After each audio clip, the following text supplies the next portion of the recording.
ಆತ್ಮೀಯ SSLC ವಿದ್ಯಾರ್ಥಿಗಳೇ, ತಮಗೆಲ್ಲರಿಗೂ ನನ್ನ ಈಸಿ ಮ್ಯಾಥ್ಸ್ ಚಾನಲ್ಗೆ ಸ್ವಾಗತ. ಈ ವಿಡಿಯೋದಲ್ಲಿ ನಾನು ಬಹುಪದೋಕ್ತಿಗಳು ಈ ಅಧ್ಯಾಯದ ಮೇಲೆ ಈ ವರ್ಷದ LBA ನೋಟ್ಸಲ್ಲಿರುವಂತಹ 2 ಮಾರ್ಕ್ಸಿನ 3 ಮಾರ್ಕ್ಸಿನ 4 ಮಾರ್ಕ್ಸಿನ ಮತ್ತು 5 ಮಾರ್ಕ್ಸಿನ ಎಲ್ಲ ಪ್ರಶ್ನೆಗಳನ್ನು ಅತ್ಯಂತ ಸರಳವಾಗಿ ಬಿಡಿಸಿದ್ದೇನೆ. ಸೊ ಮೊದಲಿಗೆ ನಾವು LBA ನೋಟ್ಸಲ್ಲಿರುವಂಥ ಮೊದಲನೇ 2 ಮಾರ್ಕ್ಸಿನ ಪ್ರಶ್ನೆಯನ್ನು ತೆಗೆದುಕೊಳ್ಳೋಣ. ಪ್ರಶ್ನೆಯನ್ನು ನೋಡೋಣ. ಸೊ ರೇಖಾತ್ಮಕ ಬಹುಪದೋಕ್ತಿ ಮತ್ತು ವರ್ಗಾತ್ಮಕ ಬಹುಪದೋಕ್ತಿಯ ಆದರ್ಶ ರೂಪ ಬರೆಯಿರಿ ಅಂತ ಹೇಳಿದ್ದಾರೆ. ಇದು ನೇರವಾದ ಪ್ರಶ್ನೆಯಾಗಿದೆ, ಹಾಗಾಗಿ ಈ ಪ್ರಶ್ನೆಯನ್ನು ನೀವು ಸುಲಭವಾಗಿ ಉತ್ತರಿಸಬಹುದು. ಸೊ ರೇಖಾತ್ಮಕ ಬಹುಪದೋಕ್ತಿಯ ಆದರ್ಶ ರೂಪ px + c ಆಗಿದೆ. ಇಲ್ಲಿ b ಮತ್ತು c ಗಳು ಸ್ಥಿರಾಂಕಗಳಾಗಿದ್ದರೆ x ಚರಾಕ್ಷರವಾಗಿದೆ. ಸೊ ಆದ್ದರಿಂದ ನೀವು ರೇಖಾತ್ಮಕ ಬಹುಪದೋಕ್ತಿಯ ಆದರ್ಶ ರೂಪ = bx + c ಅಂತ ಬರೆಯಬೇಕು. ಹಾಗೆ ವರ್ಗಾತ್ಮಕ ಬಹುಪದೋಕ್ತಿಯ ಆದರ್ಶ ರೂಪವು ax² + bx + c ಆಗಿದೆ. ಇಲ್ಲಿ a b c ಗಳು ಸ್ಥಿರಾಂಕಗಳಾಗಿವೆ, x ಚರಾಕ್ಷರವಾಗಿದೆ. ಹಾಗಾಗಿ ವರ್ಗಾತ್ಮಕ ಬಹುಪದೋಕ್ತಿಯ ಆದರ್ಶ ರೂಪ ಅಥವಾ ವರ್ಗಾತ್ಮಕ ಬಹುಪದೋಕ್ತಿ ax² + bx + c ಅಂತ ಬರೆಯಬೇಕು. ಸೊ ಇದು 2 ಮಾರ್ಕ್ಸಿನ ಪ್ರಶ್ನೆಯಾಗಿರೋದ್ರಿಂದ ರೇಖಾತ್ಮಕ ಬಹುಪದೋಕ್ತಿ ಆದರ್ಶ ರೂಪ bx + c ಅಂತ ಬರೆದ್ರೆ 1 ಮಾರ್ಕ್ಸನ್ನು, ಹಾಗೆ ವರ್ಗಾತ್ಮಕ ಬಹುಪದೋಕ್ತಿ ಆದರ್ಶ ರೂಪ ax² + bx + c ಅಂತ ಬರೆದ್ರೆ ನಿಮಗೆ ಮತ್ತೊಂದು ಮಾರ್ಕ್ಸನ್ನು ಕೊಡಲಾಗ್ತದೆ. ಟೋಟಲ್ 2 ಮಾರ್ಕ್ಸನ್ನು ನಿಮಗೆ ಈ ಪ್ರಶ್ನೆಗೆ ನೀಡಲಾಗ್ತದೆ. ಹಾಗೆ ನಾವೀಗ LBA ನೋಟ್ಸಲ್ಲಿರುವಂಥ 2ನೇ ಪ್ರಶ್ನೆಯನ್ನು ತೆಗೆದುಕೊಳ್ಳೋಣ. ಪ್ರಶ್ನೆ ಈ ರೀತಿಯಾಗಿದೆ. p of x = 6x² - 3 - 7x ಈ ಬಹುಪದೋಕ್ತಿಯ ಶೂನ್ಯತೆಗಳನ್ನು ಕಂಡುಹಿಡಿಯಿರಿ ಅಂದ್ಕೊಂಡು ಪ್ರಶ್ನೆಯಲ್ಲಿ ಕೇಳಿದ್ದಾರೆ. ಸೊ ಈ ಬಹುಪದೋಕ್ತಿಯ ಶೂನ್ಯತೆಗಳನ್ನು ಕಂಡುಹಿಡಿಯೋದಕ್ಕಿಂತ ಪೂರ್ವದಲ್ಲಿ ನಾವು ಕೊಟ್ಟಂಥ ಬಹುಪದೋಕ್ತಿಯನ್ನು ಆದರ್ಶ ರೂಪದಲ್ಲಿ ಬರೆದುಕೊಳ್ಳೋಣ. ಯಾಕಂದರೆ ಕೊಟ್ಟಂಥ ಒಂದು ಬಹುಪದೋಕ್ತಿ ಆದರ್ಶ ರೂಪದಲ್ಲಿಲ್ಲ. 6x ವರ್ಗ ಆದ ನಂತರ ಏನು ಬರಬೇಕ್ರಿ? -7x ಬರಬೇಕು. ತದನಂತರ ಸ್ಥಿರಾಂಕ -3 ಬಂದಿರಬೇಕು. ಅದೇ ಕ್ರಮದಲ್ಲಿ ಅದೇ ಆರ್ಡ್ರಲ್ಲಿ ನಾವೀಗ ಕೊಟ್ಟಂಥ ಬಹುಪದೋಕ್ತಿಯನ್ನು ಬರೆದುಕೊಳ್ಳೋಣ. ಸೊ ಹಾಗೆ ಬರೆದುಕೊಂಡಾಗ ಈ ಬಹುಪದೋಕ್ತಿಯ ಆದರ್ಶ ರೂಪವು p of x = 6x² - 7x - 3 ಆಗುತ್ತದೆ. ನಾವೀಗ ಈ ವರ್ಗ ಬಹುಪದೋಕ್ತಿಯನ್ನು ಅಪವರ್ತನ ವಿಧಾನದಿಂದ 2 ಅಪವರ್ತನಗಳ ಗುಣಲಬ್ಧವಾಗಿ ಬರೆಯಬೇಕು. ಸೊ ಇಲ್ಲಿ 2 ಸಂಖ್ಯೆಗಳನ್ನು ನಾವು ಕಂಡುಹಿಡಿಯಬೇಕು. 2 ಸಂಖ್ಯೆಗಳನ್ನು ಗುಣಿಸಿದಾಗ -3 × 6 -18 ಬಂದಿರಬೇಕು. ಅದೇ ರೀತಿ ಯಾವ ಸಂಖ್ಯೆಗಳನ್ನು ಗುಣಿಸಿ ನೀವು -18 ಪಡೆದಿರ್ತೀರಲ್ವಾ, ಅದೇ ಸಂಖ್ಯೆಯನ್ನು ಕೂಡಿಸಿದಾಗ ಅಥವಾ ಕಳೆದಾಗ ಮತ್ತೆಷ್ಟು ಬಂದಿರಬೇಕು? -7 ಬಂದಿರಬೇಕು. ಆ ಸಂಖ್ಯೆಗಳೆಂದರೆ -9 ಮತ್ತು +2 ಆಗಿದೆ. ಯಾಕಂದರೆ -9 ಮತ್ತು +2 ಕೂಡಿಸಿದಾಗ ಬರುವ ಮೊತ್ತ -7. ಅದೇ ರೀತಿ -9 ಮತ್ತು +2 ಗುಣಿಸಿದಾಗ ಬರುವಂಥ ಗುಣಲಬ್ಧ -9 18 ಆಗುತ್ತದೆ. ಸೊ ಹಾಗಾಗಿ ನಾವು ಮುಂದಿನ ಹಂತದಲ್ಲಿ ಈ ಸಂಖ್ಯೆಗಳನ್ನು ಬಳಸಿಕೊಂಡು, ಅಂದರೆ -9 ಮತ್ತು +2 ಬಳಸಿಕೊಂಡು ಈ ಮಧ್ಯಪದ -7x ಅನ್ನು ಒಡೆದು ಬರೆಯೋಣ. ಹೀಗೆ ಬರೆಯಬೇಕಾದ್ರೆ ಮೊದಲೇ ಪದ 6x² ಇದ್ದ ಹಾಗೆ ಬರೆದುಕೊಳ್ಬೇಕು. ಅದೇ ರೀತಿ ಕೊನೆಯ ಪದ -3 ಇದ್ದ ಹಾಗೆ ಬರೆದುಕೊಳ್ಬೇಕು. ಈ -7x ಅನ್ನು ನಾವು -9x + 2x ಅಂತ ಬರೆದುಕೊಳ್ಬೇಕು. ನೋಡಿ, ಒಮ್ಮೆ ಚೆಕ್ ಮಾಡ್ಕೊಳ್ರಿ. -9x + 2x ಅಂದರೆ -7x ಆಗ್ತದೆ. ಅದೇ ರೀತಿ -9x ಮತ್ತು +2x ಅನ್ನು ಗುಣಿಸಿದಾಗ -9 18 x × x² ಆಗುತ್ತದೆ. ಹೀಗೆ ನಾವು ಈ ವರ್ಗ ಬಹುಪದೋಕ್ತಿಯ ಮಧ್ಯ ಪದವನ್ನು -7x ಅನ್ನು -9x + 2 ಆಗಿ ಈ ಒಡೆದು ಬರೆಯಬೇಕು. ಮುಂದಿನ ಹಂತದಲ್ಲಿ ಇಲ್ಲಿ 3 ಪದ ಇದ್ದದ್ದೇನಾಗಿದೆ? 4 ಪದಗಳಾಗಿವೆ. ಈ 4 ಪದಗಳನ್ನು 2 ಪದಗಳ ಗುಂಪಾಗಿ ಬರೆದುಕೊಂಡು ಈ 2 ಪದಗಳಲ್ಲಿ ಸಾಮಾನ್ಯವಾಗಿರುವ ಅಪವರ್ತನಗಳನ್ನು ಸಾಮಾನ್ಯ ತೆಗಿಬೇಕು. ಸೊ ಈ 2 ಪದಗಳಲ್ಲಿ ಸಾಮಾನ್ಯವಾಗಿರುವ ಅಪವರ್ತನ ಅಂದರೆ ಅದು 3 ಆಗಿದೆ. ಯಾಕಂದರೆ 3ರಿಂದ 6 ಮತ್ತು 9 2 ಭಾಗ ಹೋಗುತ್ತದೆ. 3 × 2 = 6, 3 × 3 = 9 ಆಗುತ್ತದೆ. ಅದೇ ರೀತಿ 2 ಪದಗಳಲ್ಲಿ ಸಾಮಾನ್ಯವಾಗಿರುವ ಚರಾಕ್ಷರ ಅಂದರೆ ಅದು x ಆಗಿದೆ. x ಅನ್ನು ಸಾಮಾನ್ಯ ತೆಗೆದಾಗ ಇಲ್ಲಿ 3x ಸಾಮಾನ್ಯ ಆಗ್ತದೆ. 3x ಅನ್ನು ಸಾಮಾನ್ಯ ತೆಗೆದಾಗ ಮೊದಲನೇ ಪದದಲ್ಲಿ ಏನು ಉಳಿಯುತ್ತದೆ? 3 × 2 = 6 ಆಗೋದ್ರಿಂದ ಇಲ್ಲಿ 2 ಉಳಿಯುತ್ತದೆ. x ವರ್ಗ ಇದೆ, 1x ಹೊರಗಡೆ ಇರೋದ್ರಿಂದ ಇಲ್ಲಿ x ಮಾತ್ರ ಉಳಿಯುತ್ತದೆ. -3 3 × 9 ಆಗೋದ್ರಿಂದ ಇಲ್ಲಿ 3 ಬರೆದುಕೊಳ್ಬೇಕು. ಇಲ್ಲಿ x ಇರೋದ್ರಿಂದ ಇಲ್ಲಿ x ಸಾಮಾನ್ಯವಾಗಿರೋದ್ರಿಂದ ಇಲ್ಲಿ 3 ಮಾತ್ರ ಉಳಿಯುತ್ತದೆ. ಸೊ ಬ್ರ್ಯಾಕೆಟನ್ನು ಕ್ಲೋಸ್ ಮಾಡಿ. ಪ್ಲಸ್ ಈ 2 ಪದಗಳಲ್ಲಿ ಯಾವುದೇ ಅಂಶ ಸಾಮಾನ್ಯವಾಗಿಲ್ಲ, ಹಾಗಾಗಿ 1 ಸಾಮಾನ್ಯ ತೆಗಿಬೇಕು. ಯಾವುದೇ ಅಪವರ್ತನ ಸಾಮಾನ್ಯ ಇಲ್ಲ ಅಂದರೆ ನಾವೇನು ಮಾಡಬೇಕಂದ್ರೆ ಅಲ್ಲಿ 1 ಸಾಮಾನ್ಯವಾಗಿ ತೆಗಿಬೇಕು. 1 ಸಾಮಾನ್ಯ ತೆಗೆದಾಗ ಅದೇ ಪದಗಳು ಬ್ರ್ಯಾಕೆಟ್ ಒಳಗಡೆ ನಾವು ಬರೀಬೇಕಾಗ್ತದೆ. ಸೊ 2x ಅನ್ನು ಇದ್ದ ಹಾಗೆ ಬರೆದುಕೊಳ್ರಿ. +× -1 3 ಆಗುತ್ತದೆ. 1 ನೆನಪಿಟ್ಕೊಳ್ರಿ. ಇಲ್ಲಿ ಯಾವ ಅಪವರ್ತನ ಬಂದಿರ್ತಲ್ಲ ಅದೇ ಅಪವರ್ತನ ಇಲ್ಲಿ ಬಂದಿರಬೇಕು. ನೋಡಿ, 2x - 3 ಇದೆ, ಇಲ್ಲೂ ಸಹ 2x - 3 ಇದೆ. ಸೊ ಮುಂದಿನ ಹಂತದಲ್ಲಿ ಈ 2x - 3 ಅನ್ನು ಒಂದು ಅಪವರ್ತನವಾಗಿ ಬರೆದುಕೊಳ್ಬೇಕು. ಉಳಿದಂತೆ ಇಲ್ಲಿ 3x+1 ಇದೆಯಲ್ಲ, ಇದನ್ನು ಮತ್ತೊಂದು ಅಪವರ್ತನವಾಗಿ ಇಲ್ಲಿ ಬರೆದುಕೊಳ್ಬೇಕು, 3x+1 ಅಂತ. ಸೊ ವಿದ್ಯಾರ್ಥಿಗಳಿಗೆ ಯಾವುದೇ ಒಂದು ವರ್ಗ ಬಹುಪದೋಕ್ತಿಯ ಶೂನ್ಯತೆಗಳನ್ನು ಕಂಡುಹಿಡಿಬೇಕಾದ್ರೆ ನಾವು ಆ ವರ್ಗ ಬಹುಪದೋಕ್ತಿಯನ್ನು 0ಗೆ ಸಮ ಮಾಡಿಕೊಳ್ಬೇಕು. ಅಂದರೆ ಆ ವರ್ಗ ಬಹುಪದೋಕ್ತಿಯನ್ನು ನಾವು ಬಿಡಿಸಬೇಕಾಗ್ತದೆ. ಅದಕ್ಕೋಸ್ಕರ ನಾನಿಲ್ಲಿ ಕೊಟ್ಟಂಥ ವರ್ಗ ಬಹುಪದೋಕ್ತಿಯನ್ನು 0ಗೆ ಸಮ ಮಾಡ್ಕೊಳ್ತಾ ಇದ್ದೇನೆ. ಅಂದರೆ p of x = 0 ಅಂತ ಬರೆದುಕೊಳ್ತಾ ಇದ್ದೇನೆ. ಇಲ್ಲಿ p of x ಯಾವ್ದಕ್ಕೆ ಸಮನಾಗಿದೆ? 2x - 3 × 3x+1ಕ್ಕೆ ಸಮನಾಗಿರೋದ್ರಿಂದ ಇಲ್ಲಿ 2x - 3 × 3x+1 ಸಹ 0ಗೆ ಸಮನಾಗ್ತದೆ. ಸೊ ಹೀಗೆ ನಾವು ಈ ಕೊಟ್ಟಂಥ ವರ್ಗ ಬಹುಪದೋಕ್ತಿಯನ್ನು 0ಗೆ ಸಮ ಮಾಡಿಕೊಂಡ ನಂತರ ನಾವೀಗ ಈ ಎರಡೂ ಅಪವರ್ತನಗಳನ್ನು ಪ್ರತ್ಯೇಕವಾಗಿ 0ಗೆ ಸಮಗೊಳಿಸಿ ಎರಡು ಸಮೀಕರಣಗಳನ್ನು ಮಾಡಿಕೊಳ್ಳೋಣ. ಅಂದರೆ 2x - 3 = 0 ಅಥವಾ 3x+1 = 0 ಅಂದ್ಕೊಂಡು ಈ ರೀತಿಯ ಎರಡು ಸಮೀಕರಣಗಳನ್ನು ಈ ಎರಡು ಅಪವರ್ತನಗಳನ್ನು ಬಳಸಿಕೊಂಡು ಮಾಡಿಕೊಳ್ಬೇಕು. ಮುಂದಿನ ಹಂತದಲ್ಲಿ ಈ ಎರಡು ಸಮೀಕರಣಗಳನ್ನು ನಾವು ಬಿಡಿಸಬೇಕು. ಅಂದರೆ x ನ ಬೆಲೆಯನ್ನು ಕಂಡುಹಿಡಿದುಕೊಳ್ಬೇಕು. ಈ ಸಮೀಕರಣದಲ್ಲಿರುವ 2x ಅನ್ನು ಇದ್ದಾಗೆ ಬರೆದುಕೊಳ್ಳೋಣ. -3 ಬಲಭಾಗಕ್ಕೆ ಸ್ಥಳಾಂತರಿಸಿದಾಗ +3 ಆಗುತ್ತದೆ. ಹಾಗೆ ಇಲ್ಲಿರುವ 2 ನಾವು ಬಲಭಾಗಕ್ಕೆ ಸ್ಥಳಾಂತರಿಸಿದಾಗ ಬಲಭಾಗವು 3/2 ಆಗುತ್ತದೆ. ಯಾಕಂದರೆ ಇಲ್ಲಿ 2 × x ಅಂತ ಇರೋದ್ರಿಂದ ಈ -2 ಬಲಭಾಗಕ್ಕೆ ಹೋದಾಗ /2 ಆಗುತ್ತದೆ. ಆದ್ದರಿಂದ ಇಲ್ಲಿ x ನ ಬೆಲೆಯು 3/2 ಆಗುತ್ತದೆ. ಅದೇ ರೀತಿ ನಾವೀಗ ಈ ಸಮೀಕರಣವನ್ನು ಬಿಡಿಸೋಣ. 3x ಅನ್ನು ಎಡಭಾಗದಲ್ಲಿ ಇಟ್ಕೊಳ್ರಿ, +1 ಬಲಭಾಗಕ್ಕೆ ಸ್ಥಳಾಂತರಿಸಿದಾಗ -1 ಆಗುತ್ತದೆ. ಆದ್ದರಿಂದ ಇಲ್ಲಿ x ನ ಬೆಲೆಯು 3 × x ಇದ್ದದ್ದು 3 ಬಲಭಾಗಕ್ಕೆ ಸ್ಥಳಾಂತರಿಸಿದಾಗ /3 ಆಗುವುದರಿಂದ x ನ ಬೆಲೆಯು -1/3 ಆಗುತ್ತದೆ. ಸೊ ಆದ್ದರಿಂದ ಇಲ್ಲಿ ಕೊಟ್ಟಂಥ ಬಹುಪದೋಕ್ತಿಯ ಶೂನ್ಯತೆಗಳು +3/2 ಮತ್ತು -1/3 ಆಗಿವೆ. ಸೊ ಹಾಗೆ ನಾವೀಗ ಈ ವರ್ಷದ LBA ನೋಟ್ಸಲ್ಲಿರುವ ಮತ್ತೊಂದು 2 ಮಾರ್ಕ್ಸಿನ ಪ್ರಶ್ನೆಯನ್ನು ತೆಗೆದುಕೊಳ್ಳೋಣ. ಪ್ರಶ್ನೆ ಈ ರೀತಿಯಾಗಿದೆ: p of x = 4x² - 4x - 3 ಈ ಬಹುಪದೋಕ್ತಿಯ ಶೂನ್ಯತೆಗಳನ್ನು ಕಂಡುಹಿಡಿಯಿರಿ ಅಂದ್ಕೊಂಡು ಕೊಟ್ಟಿದ್ದಾರೆ. ಈ ಪ್ರಶ್ನೆಯು ಸಹ ಹಿಂದಿನ ಪ್ರಶ್ನೆಯ ರೀತಿಯಲ್ಲಿ ಇರೋದ್ರಿಂದ ಈ ಪ್ರಶ್ನೆಯನ್ನು ಸಹ ನಾವು ಹಿಂದಿನ ಪ್ರಶ್ನೆಯನ್ನು ಬಿಡಿಸಿದ ರೀತಿಯಲ್ಲೇ ಬಿಡಿಸೋಣ. ಸೊ ಮೊದಲಿಗೆ ನಾವು ಕೊಟ್ಟಂಥ ಬಹುಪದೋಕ್ತಿಯನ್ನು ಇದ್ದಾಗೆ ಬರೆದುಕೊಳ್ಳೋಣ. ನಾವೀಗ ಈ ಕೊಟ್ಟಂಥ ಬಹುಪದೋಕ್ತಿಯ ಶೂನ್ಯತೆಗಳನ್ನು ಕಂಡುಹಿಡಿಯಬೇಕಾಗಿದ್ದರಿಂದ ಈ ಬಹುಪದೋಕ್ತಿಯನ್ನು 0ಗೆ ಸಮಗೊಳಿಸಿ, ಅಂದರೆ p of x = 0 ಅಥವಾ 4x² - 4x - 3 = 0 ಅಂತ ಮಾಡಿಕೊಂಡು ಒಂದು ಸಮೀಕರಣವನ್ನು ಮಾಡಿಕೊಳ್ಳಬೇಕು. ಈ ಸಮೀಕರಣವನ್ನು ಬಿಡಿಸಿದಾಗ ನಮಗೆ ಈ ಬಹುಪದೋಕ್ತಿಯ ಶೂನ್ಯತೆಗಳು ಸಿಗುತ್ತವೆ. ಅದಕ್ಕೋಸ್ಕರ ನಾನಿಲ್ಲಿ p of x = 0 ಅಂತ ಬರೆದುಕೊಂಡಿದ್ದೇನೆ. ಅಂದರೆ 4x² - 4x - 3 = 0 ಆಗುತ್ತದೆ. ಇದೊಂದು ವರ್ಗ ಸಮೀಕರಣವಾಗಿದೆ. ಈ ವರ್ಗ ಸಮೀಕರಣವನ್ನು ನಾವೀಗ ಅಪವರ್ತನ ವಿಧಾನದಿಂದ ಬಿಡಿಸಬೇಕು.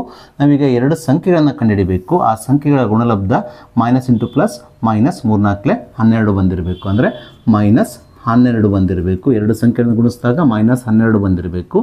ಯಾವ ಸಂಖ್ಯೆಗಳನ್ನು ಗುಣಿಸಿ ನೀವು -12 ತಂದಿರ್ತೀರಲ್ವ, ಅದೇ ಸಂಖ್ಯೆಯನ್ನು ಕೂಡಿಸಿ ಅಥವಾ ಕಳೆದಾಗ ಮೊತ್ತ ಎಷ್ಟು ಬರಬೇಕು ರೀ? -4 ಬಂದಿರಬೇಕು. ಆ ಸಂಖ್ಯೆಗಳನ್ನು ನಾವೀಗ ಹುಡುಕಬೇಕು. ಆ ಸಂಖ್ಯೆಗಳೆಂದರೆ -6 ಮತ್ತು +2 ಆಗಿದೆ. ಯಾಕಂದರೆ -6 + 2 ಅಂದರೆ -4 ಆಗುತ್ತದೆ. ಅದೇ ರೀತಿ -6 + 2 ಅಂದರೆ -6 12 ಆಗುತ್ತದೆ. ಅಂದರೆ -12 ಆಗುತ್ತದೆ. ಸೊ ಹೀಗೆ ನಾವು ಎರಡು ಸಂಖ್ಯೆಗಳನ್ನು ಗುಣಿಸಿದಾಗ -12, ಅದೇ ರೀತಿ ಅವುಗಳ ಮೊತ್ತ -4 ಬರುವ ಸಂಖ್ಯೆಗಳನ್ನು ತಿಳಿದುಕೊಂಡ ನಂತರ ನಾವೀಗ ಈ ವರ್ಗ ಸಮೀಕರಣವನ್ನು ಅಪವರ್ತಿಸೋಣ. ಸಮೀಕರಣವನ್ನು ಅಪವರ್ತಿಸಬೇಕಾದ್ರೆ ನಾವು ಮೊದಲನೇ ಪದ 4x² ಅದೇ ರೀತಿ ಕೊನೆಯ ಪದ -3 ಇದ್ದ ಹಾಗೆ ಬರೆದುಕೊಳ್ಬೇಕು. ಮಧ್ಯಪದ -4x ಇಲ್ಲಿರುವ ಸಂಖ್ಯೆಗಳನ್ನು ಬಳಸಿಕೊಂಡು ಒಡೆದು ಬರೆಯಬೇಕು. -4x ನಾವು -6x + 2x ಆಗಿ ಬರೆದುಕೊಳ್ಬೇಕು. ಯಾಕಂದರೆ -6x + 2x ಅಂದರೆ -4x ಆಗ್ತದೆ. ಅದೇ ರೀತಿ ಇವುಗಳನ್ನು ಗುಣಿಸ್ಕೊಂಡಾಗ -+−6 x × x² ಆಗ್ತದೆ. ಹೀಗೆ 3 ಪದಗಳಿರುವ ಈ ವರ್ಗ ಸಮೀಕರಣವನ್ನು ನಾವು ಒಡೆದು 4 ಪದಗಳಿರುವ ಒಂದು ಸಮೀಕರಣವಾಗಿ ಮಾಡಿಕೊಂಡಿದ್ದೇವೆ. ನಾವೀಗ ಇಲ್ಲಿ 2 ಪದಗಳ 2 ಗುಂಪನ್ನು ಈ ರೀತಿಯಾಗಿ ಮಾಡಿಕೊಳ್ಬೇಕು.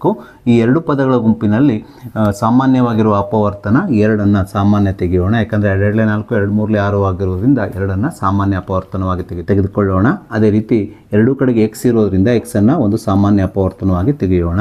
ಸೊ ಇಲ್ಲಿ 2x ಸಾಮಾನ್ಯವಾದರೆ ಇಲ್ಲೇನು ಉಳಿಯುತ್ತದೆ? 2 4 2 4 ಆಗುತ್ತದೆ. ಇಲ್ಲಿ x ವರ್ಗ ಇದೆ, x ಹೊರಗಡೆ ಇರೋದ್ರಿಂದ ಇಲ್ಲಿ x ಮಾತ್ರ ಉಳಿಯುತ್ತದೆ. -2 6 2 3 6 ಆಗುತ್ತದೆ. ಹಾಗಾಗಿ ಇಲ್ಲಿ 3 ಮಾತ್ರ ಉಳಿಯುತ್ತದೆ. ಇಲ್ಲಿ x ಇದೆ, ಹೊರಗಡೆ x ಇರೋದ್ರಿಂದ ಇಲ್ಲಿ ಮತ್ತೆ x ಇರೋದಿಲ್ಲ. ಹಾಗಾಗಿ ಬ್ರ್ಯಾಕೆಟನ್ನು ಕ್ಲೋಸ್ ಮಾಡಿಕೊಳ್ಳ್ರಿ. ತದನಂತರ ಇಲ್ಲಿ ಯಾವ ಚಿಹ್ನೆ ಇದೆ? ಪ್ಲಸ್ ಇದೆ, ಅದನ್ನು ಇಲ್ಲಿ ಹಾಕ್ಕೊಳ್ಬೇಕು. ಇವೆರಡು ಪದಗಳನ್ನು ನೀವು ಗಮನಿಸಿದಾಗ ಇವೆರಡು ಪದಗಳಲ್ಲಿ ಯಾವುದೇ ಸಾಮಾನ್ಯ ಅಪವರ್ತನ ಇಲ್ಲ. ನೋಡಿ, 2ರ ಮಧ್ಯೆಯಲ್ಲಿ 3 ಬರೋದಿಲ್ಲ, 3 ಮಧ್ಯೆಯಲ್ಲಿ 2 ಬರೋದಿಲ್ಲ. ಹಾಗೆ ಇವು ಎರಡೂ ಸಂಖ್ಯೆಗಳು ಒಂದನ್ನು ಬಿಟ್ಟು ಬೇರೆ ಯಾವ ಸಂಖ್ಯೆಯ ಮಧ್ಯೆಯಲ್ಲೂ ಬರದೇ ಇರೋದ್ರಿಂದ ಇಲ್ಲಿ ಒಂದನ್ನು ಮಾತ್ರ ನಾವು ಸಾಮಾನ್ಯ ತೆಗಿಬಹುದು. ಸೊ ಹಾಗೆ ಇಲ್ಲಿ x ಈ ಮೊದಲನೇ ಪದದಲ್ಲಿದೆ, ಇಲ್ಲಿ ಎರಡನೇ ಪದದಲ್ಲಿ ಇಲ್ಲ. ಹಾಗಾಗಿ ಎಕ್ಸ್ ಸಾಮಾನ್ಯ ಆಗೋದಿಲ್ಲ. ಒಂದನ್ನು ಮಾತ್ರ ನಾವು ಸಾಮಾನ್ಯ ತೆಗೆಯೋಣ. ಒಂದನ್ನು ಸಾಮಾನ್ಯ ತೆಗೆದಾಗ ನಿಮಗೆ ಹಿಂದಿನ ಪ್ರಶ್ನೆಯಲ್ಲಿ ಹೇಳಿದ ಹಾಗೆ ಇಲ್ಲಿರುವ ಪದಗಳು ಇದ್ದ ಹಾಗೆ ಇರುತ್ತದೆ. 1 2 2 ಎಕ್ಸ್ ಮೈನಸ್ 1 3 3 ಬ್ರ್ಯಾಕೆಟನ್ನು ಕ್ಲೋಸ್ ಮಾಡಿ = 0 ಆಗುತ್ತದೆ. ಮುಂದಿನ ಹಂತದಲ್ಲಿ ಈ ಎರಡೂ ಪದಗಳಲ್ಲಿ ಸಾಮಾನ್ಯವಾಗಿರುವ ಅಪವರ್ತನ 2x - 3 ಇಲ್ಲಿ ಬರೆದುಕೊಳ್ಳಿ. ಇದಾದ ನಂತರ ಈ 2x - 3 ಬಿಟ್ಟರೆ ಏನು ಉಳಿಯುತ್ತೆ? ಇಲ್ಲಿ 2x + 1 ಉಳಿಯುತ್ತಿದೆ. ಇದನ್ನು ಮತ್ತೊಂದು ಅಪವರ್ತನವಾಗಿ ಇಲ್ಲಿ ಬರೆದುಕೊಳ್ಬೇಕು. ಅಂದರೆ ಈ 2x - 3 × 2x + 1 = 0 ಆಗಿ ಇದನ್ನು ಬರೆದುಕೊಳ್ಬೇಕು. ಸೊ ಮುಂದಿನ ಹಂತದಲ್ಲಿ ಈ ಎರಡು ಅಪವರ್ತನಗಳನ್ನು ಪ್ರತ್ಯೇಕವಾಗಿ 0ಗೆ ಸಮಗೊಳಿಸಿಕೊಂಡು ಈ ರೀತಿಯ ಎರಡು ಸಮೀಕರಣಗಳನ್ನು ನೀವು ಮಾಡಿಕೊಳ್ಬೇಕು. ಹೀಗೆ ಮಾಡಿಕೊಂಡಾಗ ಮೊದಲನೇ ಸಮೀಕರಣ 2x - 3 = 0, ಎರಡನೇ ಸಮೀಕರಣ 2x + 1 = 0 ಆಗುತ್ತದೆ. ನಾವೀಗ ಇವೆರಡು ಸಮೀಕರಣಗಳನ್ನು ಬಿಡಿಸಿ ಎಕ್ಸ್ನ ಬೆಲೆಗಳನ್ನು ಕಂಡುಹಿಡಿದು ತದನಂತರ ಶೂನ್ಯತೆಗಳನ್ನು ಬರೆಯೋಣ. ಸೊ ಈ ಸಮೀಕರಣವನ್ನು ನಾವೀಗ ಬಿಡಿಸೋಣ. 2x ಅನ್ನು ಎಡಭಾಗದಲ್ಲಿ ಇಟ್ಕೊಳ್ರಿ. -3 ಬಲಭಾಗಕ್ಕೆ ಹೋದಾಗ +3 ಆಗುತ್ತದೆ. ಮುಂದಿನ ಹಂತದಲ್ಲಿ 2ಅನ್ನು ಬಲಭಾಗಕ್ಕೆ ಸ್ಥಳಾಂತರಿಸಬೇಕು. 2 ಬಲಭಾಗಕ್ಕೆ ಹೋದಾಗ 2 ಗುಣಿಸು x ಅಂತ ಇದೆಯಲ್ಲ, ಗುಣಿಸು 2 ಬಲಭಾಗಕ್ಕೆ ಹೋದಾಗ /2 ಆಗುತ್ತದೆ. ಆದ್ದರಿಂದ ಇಲ್ಲಿ x ನ ಬೆಲೆಯು 3/2 ಆಗುತ್ತದೆ. ಹಾಗೆ ಈ ಸಮೀಕರಣವನ್ನು ನಾವೀಗ ಬಿಡಿಸೋಣ. 2x ಅನ್ನು ಎಡಭಾಗದಲ್ಲಿ ಹಾಗೆ ಇಟ್ಕೊಳ್ಳೋಣ. +1 ಬಲಭಾಗಕ್ಕೆ ಹೋದಾಗ -1 ಆಗುತ್ತದೆ. ಸೊ ಮುಂದಿನ ಹಂತದಲ್ಲಿ ಈ 2ಅನ್ನು ಬಲಭಾಗಕ್ಕೆ ಸ್ಥಳಾಂತರಿಸಿದಾಗ /2 ಆಗುತ್ತದೆ. ಯಾಕಂದರೆ ಇಲ್ಲಿ 2 ಗುಣಿಸು x ಇದೆಯಲ್ಲ, ಬಲಭಾಗಕ್ಕೆ ಹೋದಾಗ /2 ಆಗುವುದರಿಂದ ಇಲ್ಲಿ x ನ ಬೆಲೆಯು -1/2 ಆಗುತ್ತದೆ. ಈ x ನ ಬೆಲೆಗಳೇ ಕೊಟ್ಟಂತ ಬಹುಪದೋಕ್ತಿಯ ಶೂನ್ಯತೆಗಳಾಗಿರೋದ್ರಿಂದ ಇಲ್ಲಿ ನಾವು ಶೂನ್ಯತೆಗಳು x ನ ಬೆಲೆ 3/2 ಮತ್ತು x ನ ಬೆಲೆ -1/2 ಆಗಿವೆ ಅಂತ ಬರೆಯಬೇಕು. ಸೊ ನಾವೀಗ LBA ನೋಟ್ಸಲ್ಲಿರುವ ಮುಂದಿನ ಪ್ರಶ್ನೆಯನ್ನು ತೆಗೆದುಕೊಳ್ಳೋಣ. ಪ್ರಶ್ನೆ ಈ ರೀತಿಯಾಗಿದೆ: P of x = ax² + bx + c. ಈ ಬಹುಪದೋಕ್ತಿಯ ಶೂನ್ಯತೆಗಳ ಮೊತ್ತ -3 ಮತ್ತು ಗುಣಲಬ್ಧ 2 ಆದರೆ b + c = 5a ಎಂದು ಸಾಧಿಸಿ ಅಂತ ಹೇಳಿದ್ದಾರೆ. ಈ ಪ್ರಶ್ನೆನ ನೋಡಲಿಕ್ಕೆ ನಿಮಗೆ ತುಂಬ ಕಷ್ಟದ ಪ್ರಶ್ನೆ ಅಂತ ಅನಿಸ್ತದೆ. ಆದರೆ ಇದನ್ನು ಸುಲಭವಾಗಿ, ಅತ್ಯಂತ ಸುಲಭವಾಗಿ ಈ ಪ್ರಶ್ನೆಯನ್ನು ನಾವು ಬಿಡಿಸ್ಬೋದು. ಪ್ರಶ್ನೆಯಲ್ಲಿ ನಮಗೆ ಒಂದು ಆದರ್ಶ ರೂಪದ ಬಹುಪದೋಕ್ತಿಯನ್ನು ನೀಡಿ ಈ ಬಹುಪದೋಕ್ತಿಯ ಶೂನ್ಯತೆಗಳ ಮೊತ್ತವನ್ನು -3 ಆಗಿ ಮತ್ತು ಗುಣಲಬ್ಧವನ್ನು 2 ಆಗಿ ನೀಡಿದ್ದಾರೆ. ಇಷ್ಟು ದತ್ತಾಂಶವನ್ನು ನೀಡಿ b + c = 5a ಎಂದು ಸಾಧಿಸಿ ಅಂತ ಹೇಳಿ. ಸೊ ವಿದ್ಯಾರ್ಥಿಗಳೇ, ಆಲ್ಫಾ ಮತ್ತು ಬೀಟಾಗಳು ಕೊಟ್ಟಂತ ಬಹುಪದೋಕ್ತಿ P of x ಅಥವಾ ax² + bx + c ಯ ಶೂನ್ಯತೆಗಳಾದರೆ ಶೂನ್ಯತೆಗಳ ಮೊತ್ತ ಅಂದರೆ ಆಲ್ಫಾ ಮತ್ತು ಬೀಟಾಗಳ ಮೊತ್ತವನ್ನು ಕಂಡುಹಿಡಿಯುವ ಸೂತ್ರವು ಆಲ್ಫಾ + ಬೀಟಾ = -b/a ಆಗುತ್ತದೆ ಎಂಬುದು ನಮಗೆ ತಿಳಿದಿದೆ. ಸೊ ಪ್ರಶ್ನೆಯಲ್ಲಿ ನಮಗೆ ಈ ಬಹುಪದೋಕ್ತಿಯ ಶೂನ್ಯತೆಗಳ ಮೊತ್ತ ಅಂದರೆ ಆಲ್ಫಾ + ಬೀಟಾ = -b/a ನ ಬೆಲೆಯನ್ನು -3 ಆಗಿ ನೀಡಿರುವುದರಿಂದ ನಾವಿಲ್ಲಿ ಆಲ್ಫಾ + ಬೀಟಾ = b/a -3 ಅಂತ ಬರೆದುಕೊಳ್ಳೋಣ. ಸೊ ಇದಾದ ನಂತರ ನಮಗೆ ಪ್ರಶ್ನೆಯಲ್ಲಿ ಸಾಧಿಸಬೇಕಾಗಿದ್ದೇನು? b + c = 5a ಅಂತ ಸಾಧಿಸಬೇಕಾಗಿದ್ದರಿಂದ ನಾವು ಇದನ್ನಷ್ಟೇ ತೆಗೆದುಕೊಳ್ಳಬೇಕು. ಇದನ್ನು ಸಾಧಿಸಲಿಕ್ಕೆ ಈ ಅಂಶವನ್ನಷ್ಟೇ ತೆಗೆದುಕೊಳ್ಳೋಣ. ಸೊ ಅಂದರೆ -b ಅನ್ನು ಎಡಭಾಗದಲ್ಲಿ ಇಟ್ಕೊಂಡು a ಅನ್ನು ಬಲಭಾಗಕ್ಕೆ ಸ್ಥಳಾಂತರಿಸೋಣ. ಬಲಭಾಗಕ್ಕೆ ಸ್ಥಳಾಂತರಿಸಿದಾಗ /a ಬಲಭಾಗಕ್ಕೆ ಹೋಗಿ 3ಕ್ಕೆ ಗುಣಿಸಲ್ಪಟ್ಟು ಬಲಭಾಗವು 3 × a ಆಗುತ್ತದೆ. ಸೊ ಮುಂದಿನ ಹಂತದಲ್ಲಿ ಈ ಸಮೀಕರಣದ ಎರಡೂ ಬದಿಯಲ್ಲಿರುವ ಮೈನಸ್ಸನ್ನು ನಾವು ಮೈನಸ್ನಿಂದ ಈ ಸಮೀಕರಣದ ಎರಡೂ ಬದಿಗೆ ಗುಣಿಸಿಕೊಂಡು ಕ್ಯಾನ್ಸಲ್ ಮಾಡಿಕೊಳ್ಳೋಣ. -× -b -× -3a ಆಗುತ್ತದೆ. ನಾವೀಗ ಈ ಸಮೀಕರಣವನ್ನು ಸಮೀಕರಣ 1 ಆಗಿ ತೆಗೆದುಕೊಳ್ಳೋಣ. ಅದೇ ರೀತಿ ಪ್ರಶ್ನೆಯಲ್ಲಿ ಮುಂದುವರೆದು ಈ ಬಹುಪದೋಕ್ತಿಯ ಗುಣಲಬ್ಧವನ್ನು ನಮಗೆ ಎಷ್ಟು ಕೊಟ್ಟಿದ್ದಾರೆ? 2 ಅಂತ ಕೊಟ್ಟಿದ್ದಾರೆ. ಸೊ ವಿದ್ಯಾರ್ಥಿಗಳೇ, ನಿಮಗೆಲ್ಲ ತಿಳಿದ ಹಾಗೆ ಆಲ್ಫಾ ಮತ್ತು ಬೀಟಾಗಳು ಕೊಟ್ಟಂಥ ಬಹುಪದೋಕ್ತಿಯ ಶೂನ್ಯತೆಗಳಾಗಿದ್ದಾಗ ಆ ಶೂನ್ಯತೆಗಳ ಗುಣಲಬ್ಧವು ಆಲ್ಫಾ × ಬೀಟಾ = c/a ಆಗುತ್ತದೆ. ಅದರ ಪ್ರಶ್ನೆಯಲ್ಲಿ ನಮಗೆ ಕೊಟ್ಟಂಥ ಬಹುಪದೋಕ್ತಿಯ ಶೂನ್ಯತೆಗಳ ಗುಣಲಬ್ಧವನ್ನು ನೇರವಾಗಿ ಕೊಟ್ಟುಬಿಟ್ಟಿದ್ದಾರೆ. ಎಷ್ಟು ಕೊಟ್ಟಿದ್ದಾರೆ? 2 ಆಗಿ ಕೊಟ್ಟಿದ್ದಾರೆ. ಹಾಗಾಗಿ ಇಲ್ಲಿ ಆಲ್ಫಾ × ಬೀಟಾ ಅಥವಾ c/a ನ ಬೆಲೆ ಏನಾಗ್ತದೆ ಅಂದರೆ 2 ಆಗುತ್ತದೆ. ಸೊ ಆದ್ದರಿಂದ ನಾವಿಲ್ಲಿ ಆಲ್ಫಾ × ಬೀಟಾ = c/a 2 ಅಂತ ಬರೆದುಕೊಳ್ಳೋಣ. ಆದರೆ ನಾವಿಲ್ಲಿ ಸಾಧಿಸಬೇಕಾದ ಅಂಶದಲ್ಲಿ a b c ಅಷ್ಟೇ ಇರೋದ್ರಿಂದ ನಾವಿಲ್ಲಿ ಇದನ್ನಷ್ಟೇ ಪರಿಗಣನೆಗೆ ತೆಗೆದುಕೊಳ್ಳೋಣ. ಆದ್ದರಿಂದ ಇಲ್ಲಿ c/a 2 ಆಗುತ್ತದೆ. ಮುಂದಿನ ಹಂತದಲ್ಲಿ ಈ ಎಡಭಾಗದ ಛೇದದಲ್ಲಿರುವ 2ಅನ್ನು ಬಲಭಾಗಕ್ಕೆ ಒರೆ ಗುಣಾಕಾರ ಮಾಡಿದಾಗ ಇದು 2ಕ್ಕೆ ಗುಣಿಸಲ್ಪಟ್ಟು 2 × a ಬಲಭಾಗವಾಗುತ್ತದೆ. ಆದ್ದರಿಂದ c = 2 × a ಆಗುತ್ತದೆ. ಅಂದರೆ 2a ಆಗುತ್ತದೆ. ಇದನ್ನು ನಾವು ಸಮೀಕರಣ 2 ಆಗಿ ತೆಗೆದುಕೊಳ್ಳೋಣ. ಮುಂದಿನ ಹಂತದಲ್ಲಿ ಈ ಸಮೀಕರಣ 1 ಮತ್ತು ಸಮೀಕರಣ 2ಅನ್ನು ಕೂಡಿಸಿ ನಾವು ಪಡೆಯಬೇಕಾದ ಉತ್ತರವನ್ನು ಪಡೆಯೋಣ. ಆದ್ದರಿಂದ ನಾವಿಲ್ಲಿ ಸಮೀಕರಣ 1 + ಸಮೀಕರಣ 2 ಅಂತ ಬರೆದುಕೊಳ್ಳೋಣ. ಈ ಸಮೀಕರಣ 1 ಮತ್ತು ಸಮೀಕರಣ 2ಅನ್ನು ಕೂಡಿಸಬೇಕಾದ್ರೆ ನಾವು ಈ ಸಮೀಕರಣದ ಎಡಭಾಗಗಳನ್ನು ಕೂಡಿಸ್ಕೊಳ್ಬೇಕು. ಈ ಮೊದಲನೇ ಸಮೀಕರಣದ ಎಡಭಾಗ ಏನಿದೆ? b ಇದೆ ಪ್ಲಸ್ ಈ ಎರಡನೇ ಸಮೀಕರಣದ ಬಲಭಾಗ ಏನಿದೆ ಸಿ ಇದೆ. ಹಾಗಾಗಿ ಎರಡೂ ಸಮೀಕರಣಗಳನ್ನು ಕೂಡಿಸಿದಾಗ ಬರುವಂಥ ಸಮೀಕರಣದ ಎಡಭಾಗವು ಇಲ್ಲಿ ಬಿ ಪ್ಲಸ್ ಸಿ ಆಗುತ್ತದೆ ಈಸ್ ಈಕ್ವಲ್ಸ್ ಟು. ಅದೇ ರೀತಿ ಈ ಎರಡೂ ಸಮೀಕರಣಗಳ ಬಲಭಾಗವನ್ನು ಕೂಡಿಸಬೇಕು. ಬಲಭಾಗವನ್ನು ಕೂಡಿಸಿದಾಗ ಮೊದಲನೇ ಸಮೀಕರಣದ ಬಲಭಾಗ 3a ಪ್ಲಸ್ ಎರಡನೇ ಸಮೀಕರಣದ ಬಲಭಾಗ 2a ಆಗುತ್ತದೆ. ಸೊ ಮುಂದಿನ ಹಂತದಲ್ಲಿ ಈ ಬಿ ಪ್ಲಸ್ ಸಿ ಅನ್ನು ಇದ್ದ ಹಾಗೆ ಎಡಭಾಗದಲ್ಲಿ ಬರೆದುಕೊಳ್ಳೋಣ. 3a ಪ್ಲಸ್ 2a ಅಂದರೆ 5a ಆಗುತ್ತದೆ. ಸೊ ಇದೇ ನಾವು ಪ್ರಶ್ನೆಯಲ್ಲಿ ಸಾಧಿಸಬೇಕಾದ ಅಂಶವಾಗಿದೆ. ಅಂದರೆ b plus c is equals to 5a. So ಹೀಗೆ ನಾವು ಕೊಟ್ಟಂಥ ಪ್ರಶ್ನೆಯಲ್ಲಿರುವ ದತ್ತಾಂಶಗಳನ್ನು ಬಳಸಿಕೊಂಡು ನಮಗೆ ಪ್ರಶ್ನೆಯಲ್ಲಿ ಸಾಧಿಸಲಿಕ್ಕೆ ಹೇಳಿರುವಂಥ b plus c is equals to 5a ಈ ಅಂಶವನ್ನು ಸಾಧಿಸಬೇಕು. ಸೊ ಹಾಗೆ ನಾವೀಗ LBA ನೋಟ್ಸಲ್ಲಿರುವ ಮತ್ತೊಂದು ವೆರಿ ಇಂಪಾರ್ಟೆಂಟ್ 2 ಮಾರ್ಕ್ಸಿನ ಪ್ರಶ್ನೆಯನ್ನು ತೆಗೆದುಕೊಳ್ಳೋಣ. ಪ್ರಶ್ನೆ ಈ ರೀತಿಯಾಗಿದೆ. ಆಲ್ಫಾ ಮತ್ತು ಬೀಟಾಗಳು p of x is equals to x square minus 4x plus 5 ಈ ಬಹುಪದೋಕ್ತಿಯ 2 ಶೂನ್ಯತೆಗಳಾದರೆ ಆಲ್ಫಾ ಸ್ಕ್ವೇರ್ ಪ್ಲಸ್ ಬೀಟಾ ಸ್ಕ್ವೇರ್ದ ಬೆಲೆಯನ್ನು ಕಂಡುಹಿಡಿಯಿರಿ ಅಂದ್ಕೊಂಡು ಪ್ರಶ್ನೆಯಲ್ಲಿ ಕೇಳಿದ್ದಾರೆ. ವಿದ್ಯಾರ್ಥಿಗಳೇ, ಈ ರೀತಿಯ ಲೆಕ್ಕವನ್ನು ನೀವು ಅತ್ಯಂತ ಸುಲಭವಾಗಿ ಬಿಡಿಸಬಹುದು. ಅದೇಗೆಂದರೆ ನಿಮಗೆ ಯಾವುದೇ ಒಂದು ಬಹುಪದೋಕ್ತಿಯನ್ನು ನೀಡಿ ಆಲ್ಫಾ ಮತ್ತು ಬೀಟಾಗಳನ್ನು ಒಳಗೊಂಡಂಥ ಒಂದು ಪದವನ್ನು ಕಂಡುಹಿಡಲಿಕ್ಕೆ ಹೇಳಿದರೆ ನೀವು ಅವಾಗ ಏನು ಮಾಡಬೇಕಂದ್ರೆ ಕೊಟ್ಟಂಥ ಬಹುಪದೋಕ್ತಿಯ ಸಹಾಯದಿಂದ ಎಕ್ಸ್ ವರ್ಗದ ಸಹಗುಣಕ, ಎಕ್ಸ್ನ ಸಹಗುಣಕ ಹಾಗೂ ಸ್ಥಿರಾಂಕಗಳನ್ನು ಬರೆದುಕೊಂಡು ಶೂನ್ಯತೆಗಳ ಮೊತ್ತ ಮತ್ತು ಗುಣಲಬ್ಧವನ್ನು ಕಂಡುಹಿಡ್ಕೊಂಡು ಅಂದರೆ ಆಲ್ಫಾ ಪ್ಲಸ್ ಬೀಟಾ ಮತ್ತು ಆಲ್ಫಾ ಇಂಟು ಬೀಟಾದ ಬೆಲೆಯನ್ನು ಕಂಡುಹಿಡ್ಕೊಂಡು ತದನಂತರ ಸೂಕ್ತ ವಿಧಾನದ ಮೂಲಕ ಪ್ರಶ್ನೆಯಲ್ಲಿ ಕೇಳಿರುವ ಅಂಶ ಅಂದರೆ ಆಲ್ಫಾ ಮತ್ತು ಬೀಟಾಗಳನ್ನು ಒಳಗೊಂಡಿರುವ ಅಂಶವನ್ನು ಕಂಡುಹಿಡಿಯಬೇಕು. ಸೊ ಮೊದಲಿಗೆ ನಾವು ಕೊಟ್ಟಂಥ ಬಹುಪದೋಕ್ತಿಯನ್ನು ಇದ್ದ ಹಾಗೆ ಬರೆದುಕೊಳ್ಳೋಣ. P of x is equals to x square minus 4x plus 5 ಬರೆದುಕೊಳ್ಳೋಣ. ಸೊ ಮುಂದಿನ ಹಂತದಲ್ಲಿ ಎಕ್ಸ್ ವರ್ಗದ ಸಹಗುಣಕ ಎ ನ ಬೆಲೆ, ಎಕ್ಸ್ನ ಸಹಗುಣಕ ಬಿ ನ ಬೆಲೆ ಹಾಗೆ ಸ್ಥಿರಾಂಕ ಸಿ ನ ಬೆಲೆಯನ್ನು ಬರೆದುಕೊಳ್ಳೋಣ. ಇಲ್ಲಿ ಎಕ್ಸ್ ವರ್ಗದ ಸಹಗುಣಕ 1 ಆಗಿರೋದ್ರಿಂದ ಎ ಇಸ್ ಈಕ್ವಲ್ಸ್ ಟು 1 ಆಗುತ್ತದೆ. ಹಾಗೆ ಎಕ್ಸ್ನ ಸಹಗುಣಕದ ಬೆಲೆ -4 ಆಗಿರೋದ್ರಿಂದ ಬಿ ನ ಬೆಲೆ -4 ಆಗುತ್ತದೆ. ಅದೇ ರೀತಿ ಸ್ಥಿರಾಂಕ ಸಿ ನ ಬೆಲೆ 5 ಆಗಿರೋದ್ರಿಂದ ಸಿ ಇಸ್ ಈಕ್ವಲ್ಸ್ ಟು 5 ಅಂತ ಬರೆದುಕೊಳ್ಳೋಣ. ಹಾಗೆ ಪ್ರಶ್ನೆಯಲ್ಲಿ ನಮಗೆ ಆಲ್ಫಾ ಮತ್ತು ಬೀಟಾಗಳು ಕೊಟ್ಟಂಥ ಬಹುಪದೋಕ್ತಿಯ ಶೂನ್ಯತೆಗಳಾಗಿದೆ ಅಂತ ಕೊಟ್ಟಿದ್ದಾರೆ. ಹಾಗಾಗಿ ಶೂನ್ಯತೆಗಳ ಮೊತ್ತವು ಇಲ್ಲಿ alpha plus beta is equals to ಸೂತ್ರ ಮೈನಸ್ ಬಿ ಭಾಗಿಸು ಎ ಆಗುತ್ತದೆ. ಈ ಸೂತ್ರವನ್ನು ನಾವಿಲ್ಲಿ ಬರೆದುಕೊಳ್ಳೋಣ. ಸೊ ಇಲ್ಲಿ ಬಿ ನ ಬೆಲೆ ಮತ್ತು ಎ ನ ಬೆಲೆಯನ್ನು ಆದೇಶಿಸಿ ಆಲ್ಫಾ ಪ್ಲಸ್ ಬೀಟಾದ ಬೆಲೆಯನ್ನು ಕಂಡುಹಿಡಿಯೋಣ. ಮೈನಸನ್ನು ಇದ್ದ ಹಾಗೆ ಬರೆದುಕೊಳ್ಳೋಣ. ಬಿ ನ ಬೆಲೆ -4 ಆಗಿರೋದ್ರಿಂದ ಬ್ರ್ಯಾಕೆಟ್ ಹಾಕ್ಕೊಂಡು ಬ್ರ್ಯಾಕೆಟ್ನ ಒಳಗಡೆ -4 ಬರೆದುಕೊಳ್ಳೋಣ. ಭಾಗಿಸು ಎ ನ ಬೆಲೆ 1 ಆಗಿರೋದ್ರಿಂದ ಛೇದದಲ್ಲಿ 1 ಎ ನ ಸ್ಥಾನದಲ್ಲಿ ಬರೆದುಕೊಂಡಾಗ ಇದು -4 ಡಿವೈಡೆಡ್ ಬೈ 1 ಆಗುತ್ತದೆ. So minus into minus plus ಆಗೋದ್ರಿಂದ ಇದು 4 ಆಗುತ್ತದೆ. ಛೇದದಲ್ಲಿರುವ 1 ಬರೆಯುವ ಅಗತ್ಯ ಇಲ್ಲ. ಆದ್ದರಿಂದ ಇಲ್ಲಿ ಆಲ್ಫಾ ಪ್ಲಸ್ ಬೀಟಾ ಅಂದರೆ ಶೂನ್ಯತೆಗಳ ಮೊತ್ತದ ಬೆಲೆಯು 4 ಆಗುತ್ತದೆ. ಸೊ ಹೀಗೆ ನಾವು ಆಲ್ಫಾ ಪ್ಲಸ್ ಬೀಟಾದ ಬೆಲೆಯನ್ನು ಕಂಡುಹಿಡಿದ ನಂತರ ನಾವೀಗ ಶೂನ್ಯತೆಗಳ ಗುಣಲಬ್ಧದ ಸೂತ್ರವನ್ನು ಬಳಸಿಕೊಂಡು ಆಲ್ಫಾ ಇಂಟು ಬೀಟಾದ ಬೆಲೆಯನ್ನು ಕಂಡುಹಿಡಿಯೋಣ. ಸೊ ಶೂನ್ಯತೆಗಳ ಗುಣಲಬ್ಧದ ಸೂತ್ರವು alpha into beta is equals to c ಭಾಗಿಸು ಎ ಆಗಿದೆ. ಸೊ ಈ ಸೂತ್ರವನ್ನು ನಾವಿಲ್ಲಿ ಬರೆದುಕೊಳ್ಳೋಣ. ಈ ಸೂತ್ರದಲ್ಲಿ ನಾವೀಗ ಸಿ ನ ಬೆಲೆ ಮತ್ತು ಎ ನ ಬೆಲೆಗಳನ್ನು ಆದೇಶಿಸೋಣ. ಸಿ ನ ಬೆಲೆ 5 ಆಗಿರೋದ್ರಿಂದ ಸಿ ನ ಸ್ಥಾನದಲ್ಲಿ 5 ಬರೆದುಕೊಳ್ಳೋಣ. ಭಾಗಿಸು ಎ ನ ಬೆಲೆ 1 ಆಗಿದೆ. ಹಾಗಾಗಿ ಸಿ ಭಾಗಿಸು ಏನಾಗ್ತದೆ ಅಂದರೆ 5 ಭಾಗಿಸು 1 ಆಗುತ್ತದೆ. 5 ಭಾಗಿಸು 1 ಅಂದರೆ 5 ಆಗುವುದರಿಂದ ಇಲ್ಲಿ ಆಲ್ಫಾ ಇಂಟು ಬೀಟಾದ ಬೆಲೆಯು 5 ಆಗುತ್ತದೆ. ಸೊ ಹೀಗೆ ನಾವು ಆಲ್ಫಾ ಪ್ಲಸ್ ಬೀಟಾದ ಬೆಲೆ ಹಾಗೆ ಆಲ್ಫಾ ಇಂಟು ಬೀಟಾದ ಬೆಲೆಯನ್ನು ಕಂಡುಹಿಡಿದ ನಂತರ ನಾವೀಗ ಪ್ರಶ್ನೆಯಲ್ಲಿ ಕೇಳಿರುವ ಆಲ್ಫಾ ಸ್ಕ್ವೇರ್ ಪ್ಲಸ್ ಬೀಟಾ ಸ್ಕ್ವೇರ್ದ ಬೆಲೆಯನ್ನು ಕಂಡುಹಿಡಿಯೋಣ. ಸೊ ಇದನ್ನು ಕಂಡುಹಿಡಲಿಕ್ಕೆ ನಾವು ಬಳಸಬೇಕಾದ ಸೂತ್ರ alpha plus beta whole square. ಯಾಕಂದರೆ ಆಲ್ಫಾ ಪ್ಲಸ್ ಬೀಟಾದ ಸಂಪೂರ್ಣ ವರ್ಗ ಈ ಸೂತ್ರವನ್ನು ನಾವು ಎಕ್ಸ್ಪಾಂಡ್ ಮಾಡಿದಾಗ ಅಥವಾ ವಿಸ್ತರಿಸಿದಾಗ ಇದರ ವಿಸ್ತರಿತ ರೂಪವು ಮೊದಲನೇ ಪದದ ವರ್ಗ ಅಂದರೆ ಆಲ್ಫಾ ಸ್ಕ್ವೇರ್ ಪ್ಲಸ್ ಎರಡನೇ ಪದದ ವರ್ಗ ಬೀಟಾ ಸ್ಕ್ವೇರ್ ಪ್ಲಸ್ 2 ಗುಣಿಸು ಮೊದಲನೇ ಪದ ಗುಣಿಸು ಎರಡನೇ ಪದ ಅಂದರೆ 2 ಗುಣಿಸು ಆಲ್ಫಾ ಇಂಟು ಬೀಟಾ ಆಗುತ್ತದೆ. ಈ ಸೂತ್ರದಲ್ಲಿ ನಮಗೆ ಆಲ್ಫಾ ಪ್ಲಸ್ ಬೀಟಾದ ಬೆಲೆ ತಿಳಿದಿದೆ. ಅದೇ ರೀತಿ ಆಲ್ಫಾ ಇಂಟು ಬೀಟಾದ ಬೆಲೆಯು ತಿಳಿದಿದೆ. ಇವೆರಡು ಬೆಲೆಗಳ ನಂತರ ಇಲ್ಲಿ ಉಳಿದದ್ದು alpha square plus beta square. ಇದೇ ಬೆಲೆಯನ್ನು ನಮಗೆ ಪ್ರಶ್ನೆಯಲ್ಲಿ ಕಂಡುಹಿಡಲಿಕ್ಕೆ ಕೊಟ್ಟಿದ್ದಾರೆ. ಹಾಗಾಗಿ ಇಲ್ಲಿ ನಾವು ಬಳಸಬೇಕಾದ ಸೂಕ್ತವಾದ ಸೂತ್ರ ಅಂದರೆ alpha plus beta whole square. So is equals to alpha square plus beta square plus 2 into alpha into beta.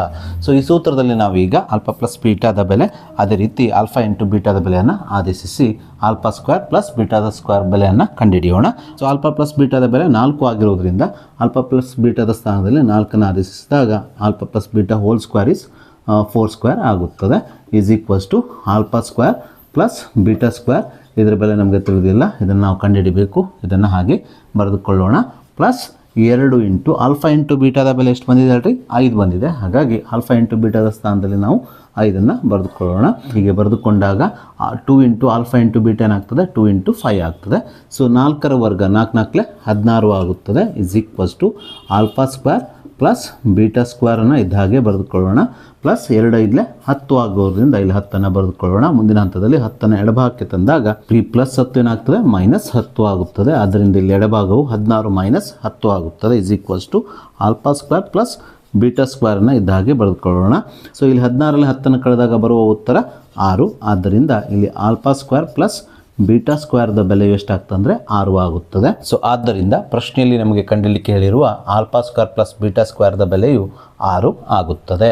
So ನಾವೀಗ ಹಿಂದಿನ ಪ್ರಶ್ನೆಯ ರೀತಿಯಲ್ಲಿರುವಂಥ ಮತ್ತೊಂದು ಇಂಪಾರ್ಟೆಂಟ್ 2 ಮಾರ್ಕ್ಸಿನ ಪ್ರಶ್ನೆಯನ್ನು LBA ನೋಟ್ಸಿಂದ ತೆಗೆದುಕೊಳ್ಳೋಣ. ಪ್ರಶ್ನೆ ಈ ರೀತಿಯಾಗಿದೆ. ಆಲ್ಫಾ ಮತ್ತು ಬೀಟಾಗಳು p of x is equals to x square plus 3x plus 1 ಈ ಬಹುಪದೋಕ್ತಿಯ 2 ಶೂನ್ಯತೆಗಳಾದರೆ 1 ಭಾಗಿಸು ಆಲ್ಫಾ ಪ್ಲಸ್ 1 ಭಾಗಿಸು ಬೀಟಾದ ಬೆಲೆಯನ್ನು ಕಂಡುಹಿಡಿಯಿರಿ ಅಂತ ಹೇಳಿದ್ದಾರೆ. ಈ ಪ್ರಶ್ನೆಯನ್ನು ಸಹ ನಾವು ಹಿಂದಿನ ಪ್ರಶ್ನೆಯನ್ನು ಬಿಡಿಸಿದ ರೀತಿಯಲ್ಲೇ ಬಿಡಿಸೋಣ. ಸೊ ಮೊದಲಿಗೆ ನಾವು ಕೊಟ್ಟಂಥ ಬಹುಪದೋಕ್ತಿ p of x is equals to x square plus 3x plus 1 ಬರೆದುಕೊಳ್ಳೋಣ. ಸೊ ನಾವೀಗ ಈ ಬಹುಪದೋಕ್ತಿಯಲ್ಲಿರುವ ಎಕ್ಸ್ ವರ್ಗದ ಸಹಗುಣಕ ಎ ನ ಬೆಲೆ, ಎಕ್ಸ್ ನ ಸಹಗುಣಕ ಬಿ ನ ಬೆಲೆ ಹಾಗೂ ಸ್ಥಿರಾಂಕ ಸಿ ನ ಬೆಲೆಯನ್ನು ಬರೆಯೋಣ. ಇಲ್ಲಿ ಎಕ್ಸ್ ವರ್ಗದ ಸಹಗುಣಕ 1 ಆಗಿರುವುದರಿಂದ ಎ ಇಸ್ ಈಕ್ವಲ್ಸ್ ಟು 1 ಆಗುತ್ತದೆ.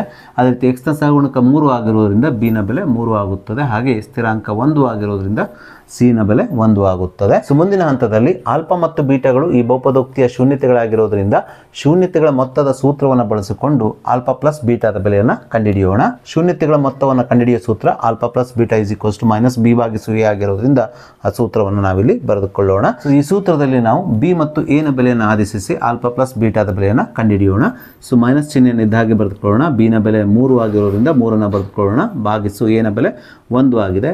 ಛೇದದಲ್ಲಿ ಎ ನ ಸ್ಥಾನದಲ್ಲಿ 1 ಬರೆದುಕೊಳ್ಳೋಣ. ಮೈನಸ್ 3 ಭಾಗಿಸು 1 ಅಂದರೆ ಮೈನಸ್ 3 ಆಗುವುದರಿಂದ ಇಲ್ಲಿ ಆಲ್ಫಾ ಪ್ಲಸ್ ಬೀಟಾದ ಬೆಲೆಯು ಮೈನಸ್ 3 ಆಗುತ್ತದೆ. ಹೀಗೆ ನಾವು ಆಲ್ಫಾ ಪ್ಲಸ್ ಬೀಟಾದ ಬೆಲೆ ಅಂದರೆ ಈ ಶೂನ್ಯತೆಗಳ ಮೊತ್ತದ ಬೆಲೆಯನ್ನು ಕಂಡುಹಿಡಿದ ನಂತರ ನಾವೀಗ ಆಲ್ಫಾ ಇಂಟು ಬೀಟಾ ಅಂದರೆ ಶೂನ್ಯತೆಗಳ ಗುಣಲಬ್ಧದ ಬೆಲೆಯನ್ನು ಸೂತ್ರವನ್ನು ಉಪಯೋಗಿಸಿ ಕಂಡುಹಿಡಿಯೋಣ. ಆಲ್ಫಾ ಮತ್ತು ಬೀಟಾಗಳು ಶೂನ್ಯತೆಗಳಾಗಿದ್ದಾಗ ಶೂನ್ಯತೆಗಳ ಗುಣಲಬ್ಧವನ್ನು ಕಂಡುಹಿಡಿಯುವ ಸೂತ್ರವು alpha into beta is equals to c ಭಾಗಿಸು ಎ ಎಂಬುದು ನಮಗೆ ತಿಳಿದಿದೆ. ಅದೇ ಸೂತ್ರವನ್ನು ನಾವಿಲ್ಲಿ ಬರೆದುಕೊಳ್ಳೋಣ. Alpha into beta is equals to c ಭಾಗಿಸು ಎ ಅಂತ ಬರೆಯೋಣ. ಸೊ ಮುಂದಿನ ಹಂತದಲ್ಲಿ ಸಿ ನ ಬೆಲೆ ಮತ್ತು ಎ ನ ಬೆಲೆಯನ್ನು ಈ ಸೂತ್ರದಲ್ಲಿ ಆದೇಶಿಸಬೇಕು. ಸಿ ನ ಬೆಲೆ 1 ಆಗಿರೋದ್ರಿಂದ ಸಿ ನ ಸ್ಥಾನದಲ್ಲಿ 1 ಬರೆದುಕೊಳ್ಳೋಣ. ಭಾಗಿಸು ಎ ನ ಬೆಲೆ 1 ಆಗಿರೋದ್ರಿಂದ ಛೇದದಲ್ಲಿ 1 ಬರೆದುಕೊಳ್ಳೋಣ.